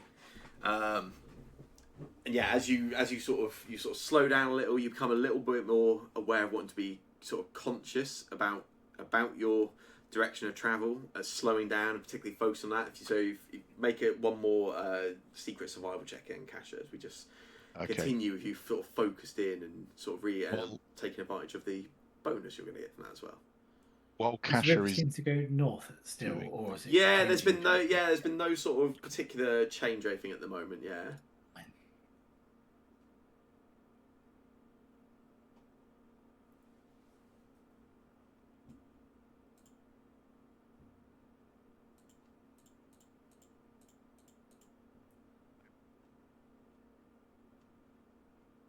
We lost the Phil. I've given myself a +1 bonus. Oh yeah. +2. Nice. I Oh yeah. typed. That's I cool. thought I typed +2, but obviously didn't. Nice. Yeah, you are. At the same. Go on. Go on. No, please. Good. Well, at the same time, Akasha has just remembered that she was going to cast a spell at the beginning of the day. So she will do so now. That is all Because good. I'll learn it. There we go. Which Kasha is that? It's Akasha with the spear. Lovely, obviously. Cool. Cool. Yes. So you sort of carry on, following it along. Really aware now at this point that there is no life. The only movement is the water itself, which is also making no sound. And you continue at this point, and actually you sort of slow down. You're quite focused. You're very aware, and you continue on for essentially what finishes like this hour of movement.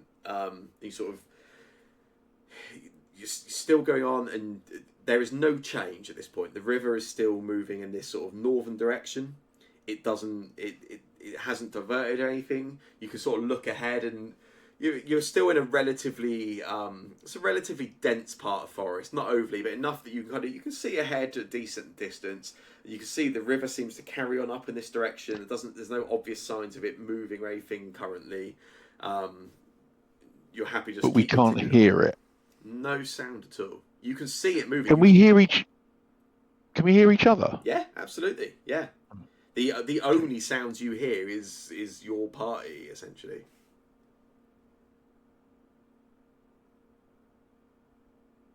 I think at this point the Kashas are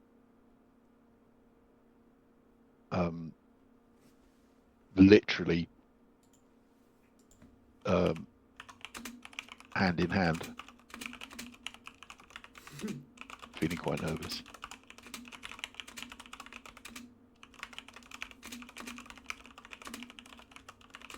Keep going forward. Cool. That's cool. Yeah, you continue forward. And you carry on going up in this sort of walking up in this direction, and I will let's get I'll take a secret perception check from everybody quickly.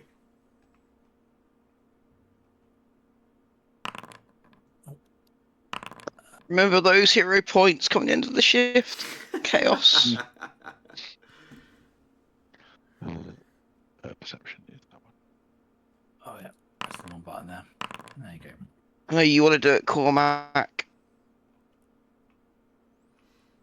I hero point my roll. Oh yeah, lovely. Okay, awesome. So yeah, you sort of you carry on moving. You've sort of slowed down to this slower but more sure pace, wanting to keep a track of things. You talk amongst yourselves. You are able to vocalize the weirdness of this. You are able to hear each other. There's no concern there, but there is no sound outside of that, and so you are very conscious as a group about the journey you're making currently. Sort of slow. You are certain. You're careful what you're doing. You walk for sort of 10 minutes, 15 minutes, 20 minutes in this direction. No change to the situation. This silence, this lack of movement, the stream or the river keeps going on in this direction. You continue, you sort of pass by the trees, you pass by another, and it carries on. And again, you talk amongst yourselves, the oddness of it all, trying to sort of, has anyone seen something like this? This is odd, this is strange, it doesn't make sense to anyone. You carry on for another 5 minutes, another 10 minutes, another 15 minutes. Silence, no movement. You keep walking past trees, just more and more of these trees, and you pass them, you sort of carrying up the river. The river doesn't seem to turn, the river doesn't seem to verge. And that's really strange, actually. And you become aware of it. This river, the natural way a river kind of builds over time, and it moves slightly as it curves around.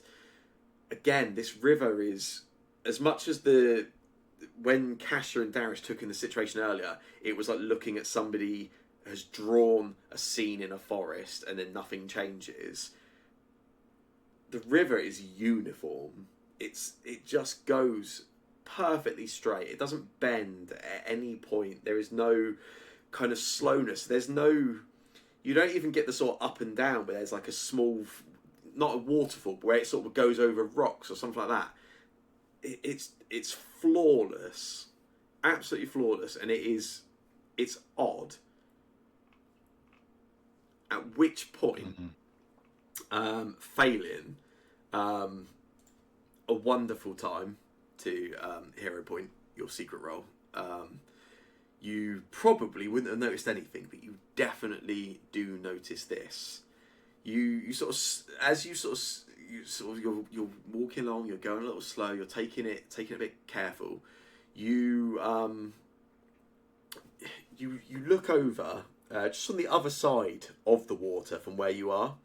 The river at this point, like I say, it's only about 7 feet across. It's nothing major, and you can see straight ahead. And as you look forwards ahead of where you are, and just on the other side of it, so sort of looking diagonally up and into the distance, you spot, Phelan, there is, for the first time in the best part of 2 hours, you see signs of life. You see something else in the forest with you, and you look over in that direction, and what you can see stood there, Phelan, is Halloran. And you spot him. You see Halloran stood there, jarring. You are travelling with two Hallorai, as it is. You see again Halloran further up, and before you even have the chance to really point it out or kind of vocalize this, show the rest of the party, or do it anyway, you must have been wrong. Actually, there's nothing there. At which point, the sound of the river is intense. All of a sudden, it's only the sound of a moving river. There's nothing weird about it, but it's been so quiet for so long that the return of the sound is absolutely intense to your ears. And all of you sort of stop for a moment, and you can suddenly hear the river moving alongside you. And then you see a bird just fly past and then just sort of darts off into the distance and carries on as it was.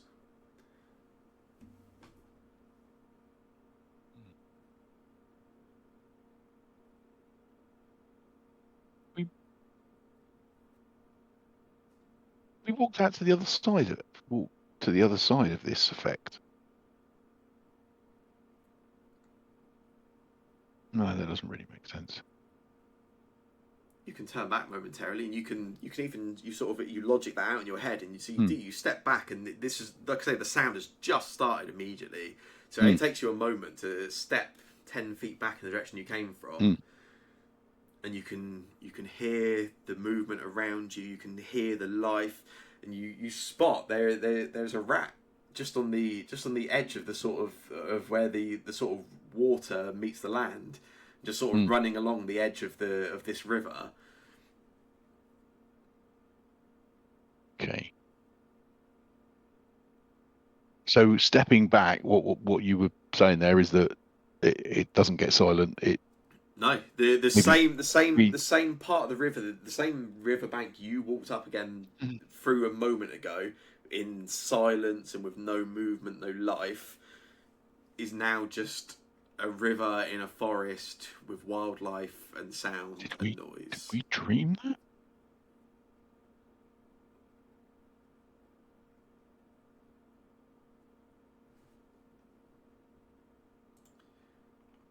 And as you sort of you all sort of take this, and like I say, that it's overwhelming, so everyone notices this immediately. And yeah, it's jarring, it's overwhelming. Suddenly there is movement around and everything else. But actually, to one of you, this is more than just the jarring or the confusion or anything. This is actually painful. This is actively painful. And one of you, suddenly you hear the noise, you hear the sound, and then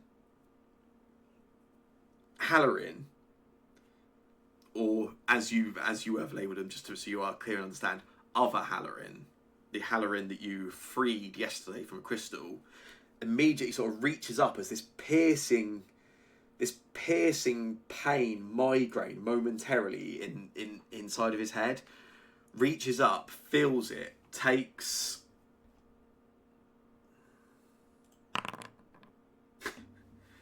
nice takes 1 damage of mental damage.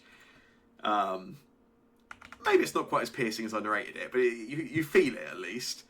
And then as that happens, you feel that pain, Halloran. You feel the sort of pain and the sort of slight burst and the sort of electrical jolt in your head. And then you suddenly, it wasn't there, but now it is there. You remember something you couldn't just now. And you remember looking down the river and seeing Phelan and the rest of the party coming towards you. Weird. I do not.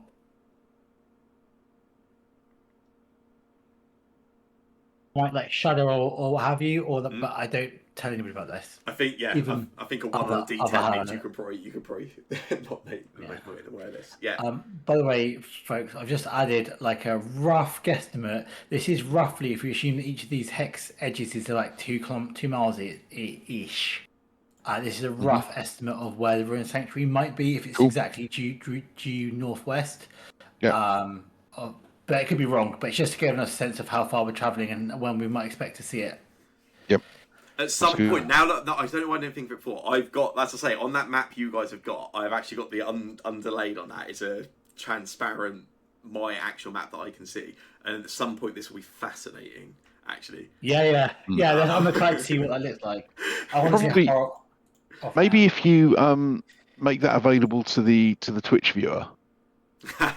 And then obviously we can all promise not to go and look at that. Yes, because obviously I trust you so much. However, yeah, indeed. So Halloran, you suddenly have that memory, and you can remember seeing the rest of the party on the other side of the river from where you are, coming in your direction, and then they just disappear. But then you can't remember how did you get from that moment to where you are now. You remember, you definitely remember this. It definitely happened. You were there. You saw it. You experienced it. But you haven't been here before. Deja vu, man. Just deja vu. I think we probably consider ourselves to be 1 hex north of where we are now Yeah, that's probably as well, just to safe keep track of assumption. where we are. At which point, you've sort of stopped. You've sort of taken in the return of the sound, the noise around you, and everything. And there was one other thing that kind of stands out at this moment as you suddenly become aware of all of this. The sound returns. Everyone sort of stops. You talk amongst yourself momentarily. You take it all in, and then the noise of everything sort of normalizes. You're used to it again, and you become aware of one thing quite intensely.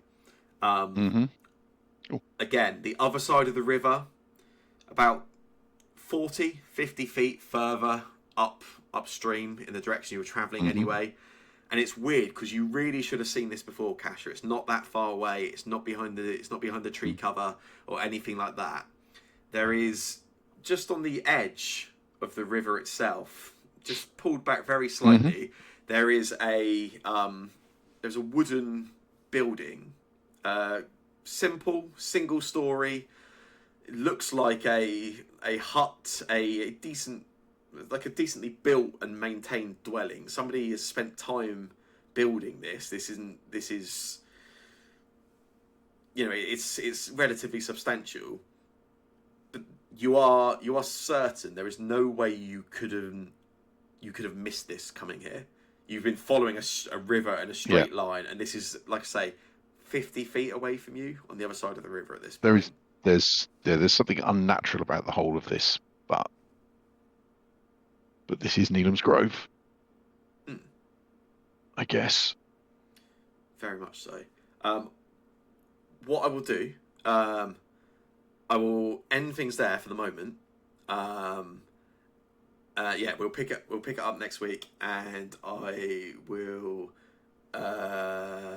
very briefly send each of you a message in the next 10 minutes or so with some various individual information of relevance. Okie dokie. And we'll pick that up next week. That was a little slow, I know, but hopefully that's good.